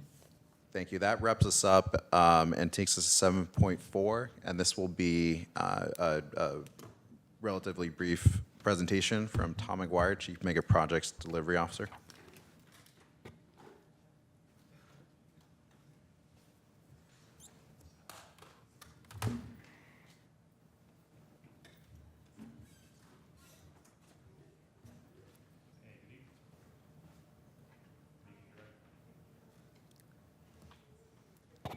Go. Good evening, directors. Tom McGuire, Chief Mega Projects Delivery Officer. I am going to give a very brief presentation about where we're at with the BART Silicon Valley program, and it's going to be brief, not just because of the hour, but because we have a very weighty BSV2 Oversight Committee meeting in just 1 week, in which we'll be looking into a very important project milestone. Reminder to all of you that the three things that we need to demonstrate to make sure that this project continues to be viable and proceeds towards its federal funding and heavy construction completion is our cost savings, which we need to find between $700 million and $1.2 billion of cost savings against our new source engineering estimate. Continued confidence that our contractors and our builders are aligned with us on contract terms and costs, and we need to have a path to getting that full funding grant agreement signed with the federal government. With respect to the second point, the item that will be coming to the BSV2 committee next Thursday will be a recommendation from the contract task force. We'll say more about that next week. With respect to the cost savings, I think those of you who are on the oversight committee know we've been working very carefully with you through multiple tiers of cost-saving efforts within our environmental documents, and we are getting ready in July to bring not just costs, updated rough order magnitude costs for levels 1, 2, and 3 to you, but also starting to introduce some of the concepts in level 4, items that push beyond our environmental guardrails. And just a reminder that while we're talking with you about this, we're also working in parallel with stakeholders, including folks from the city of San Jose, major stakeholders like the Sharks, and of course our operating partners at BART. We also have a lot of construction underway. These are some photos that I'm going to share from what's going on out our West Portal site near the Santa Clara Caltrain station and future Santa Clara BART station. You see here some of the infrastructure that is being put in place to construct our vertical support walls that will sink all the way down to the water table, cut off the water, and allow us to safely excavate the West Portal. You see the tanks that will recirculate and filter the combination of soil and slurry mix that will go into the deep trenches we're building. You also see the rebar cages that are being assembled on site that will be dropped into those trenches to provide the stability for the construction of the walls. It's also important that our construction maintain our commitment to our stakeholders and neighbors. Along the west side of our construction site, the boundary between our property and the Union Pacific's property, we have completed the construction of what we call a noise curtain, and that will protect the neighborhoods that are west of the Caltrain tracks from excessive noise from our construction, because we will be working some late night shifts now for the next 18 months or so. So one of our key commitments was making sure that infrastructure that you see on the screen was in place before we started doing late night work. Finally, you see some more of our slurry work. These are the rigs and the drilling equipment that will actually dig those trenches into which both the slurry and the rebar that you saw on the previous slides will be dropped to create those cutoff walls. So there's a lot of work taking place out on the site. There's also a lot of communication taking place between the team and our communities.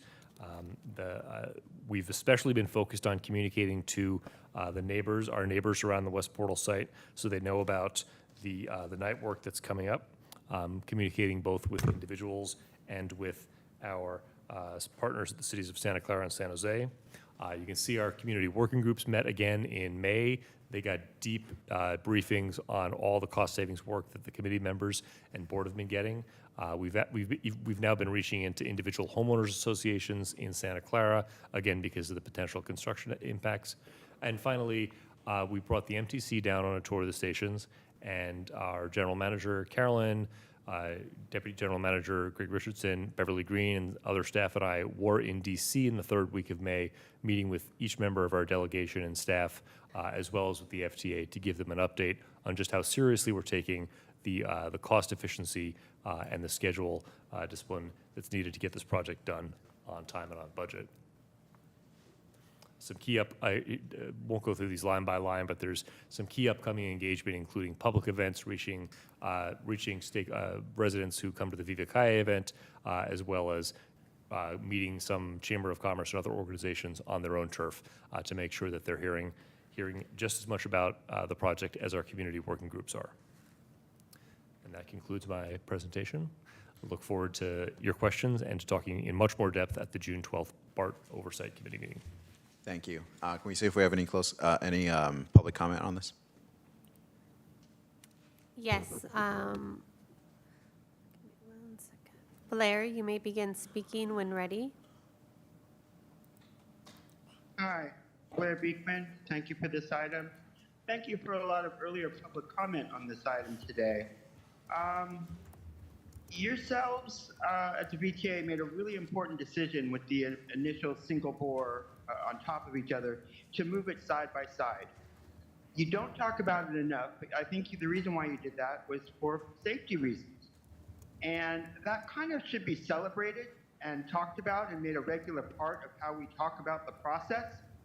But instead, because there was the additional option of making twin bores side by side that may be even safer than the single bore side by side, you chose not to make that a regular open conversation for ourselves here in the public process.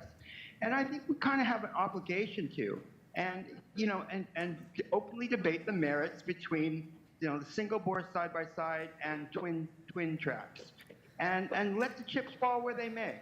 And we have to work and be open about these things. Roland, you may begin speaking when ready. Thank you, Chair. So very briefly, $700 million to $1.2 billion is not going to cut it. I had a letter to the effect under item 7.1. We're really looking at $3 billion on this project, one way or the other. Back in April, they spent another $45 million. That's their burn rate. It's $1.5 million a day. But in closing, the picture of the rebar cage is extremely concerning, because what it shows is that they are going ahead building a $530 million loan structure in Santa Clara, even though this is yet to be approved by the Oversight Committee. That is very, very concerning, because there's a proposal out there to build a loan structure for $150 million. Thank you and good night. That concludes public comment, Chair. Thank you. Close public comment, and let's go to the board to see if there are questions or feedback. And as was mentioned, next week's BSV2 will be one of the decision points that we have coming up. Great. If not, thank you, Tom, very much for the presentation. That wraps us up for our main agenda. 8.1 is items of concern and referral to administration. Are there any referrals from any colleagues? And if not, we'll go to 8.2. Are there any announcements from board members? Yeah, Chair. Yes, Director Jane. Yeah, so earlier this week, I had the pleasure of accompanying VTA employees, Nani Singh, Jesse Soto, Michael Bates, and Mel Gonzalez, to go visit DART, Dallas Area Rapid Transit. We were also accompanied by former VTA employees Austin Jenkins, Chris Eichen, and Ted Hankins. The folks at DART were extremely gracious. They rolled out the red carpet for us. There was Nadine Lee, GM of DART, Daryl Spencer, VP of Engineering, Javier Molina, and a bunch of other people. They showed us, the main purpose of the trip was to go visit their off-catenary light rail vehicles. They have a historic bridge, and they have a streetcar that goes across that bridge, and it has to go off catenary because they couldn't build the catenary lines on the historic bridge. Then we also wanted to look at their 125-foot light rail vehicle cars. And so those are the two main purposes. Having the longer cars reduces couplings and other issues for us. So it was great to see. They also showed us their new $23 million EOC and their maintenance yards, swish operations, and it was just really great. And having spent time with our VTA staff, I agree with Carolyn, she has great staff. And I encourage my fellow board members to take these tours of our yards and facilities like Guadalupe and Cerrone. It was great to compare our operations with DART operations, and yeah, just good to see the differences between different agencies. So, thank you. Great, thank you so much. And just a reminder to folks, we have a board workshop scheduled for June 27th at 9 a.m. and we're off in July. So that takes us next to closed session. Chair. Yes. I'm sorry, I didn't catch 8.1. I think it went really fast, and I was going to raise or light up my light. Can we return back to 8.1? Sure, let's go ahead. Perfect. So I'm requesting for this item to be re-agendized, and this is the paratransit request for proposal that was approved by the board on May 1st and awarded to TransDev.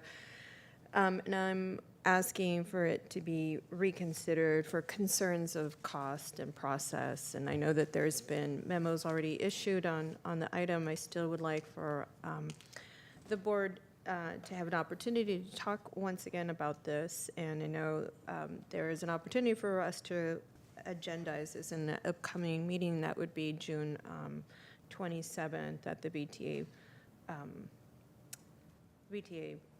board meeting. So I'm asking for this request. Can we go to our general counsel? Do you have any, how do we proceed on that? Under the new referral process that we instituted? So VTA adopted a referral process that requires at least 3 board members to have an item agendized. Okay, so I'll ask our board members if there's anybody else who would be interested in revisiting this item.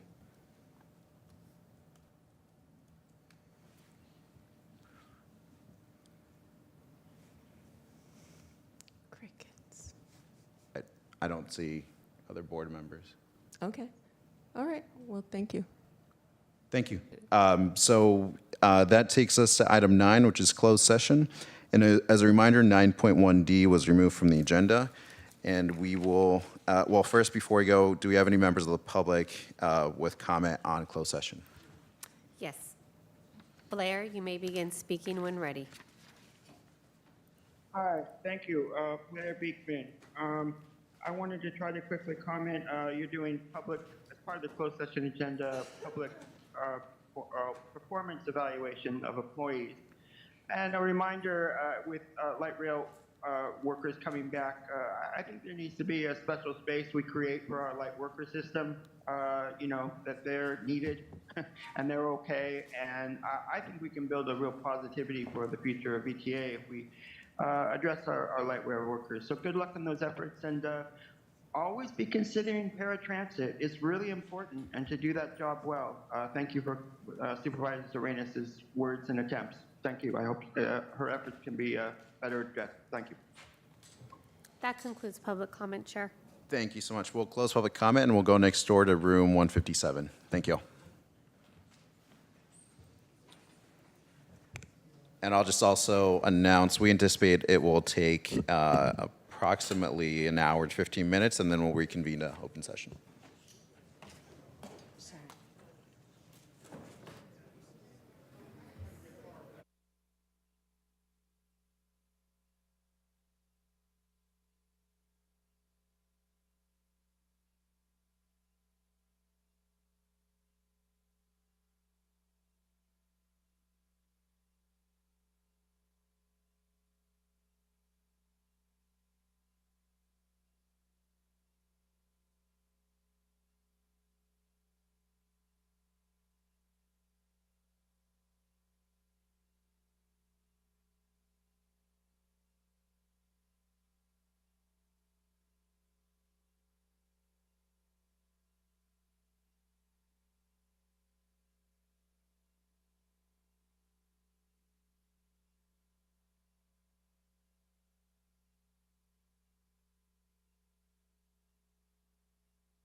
Recording stopped.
Recording in progress. 1, 2, 3, 4, 5. No.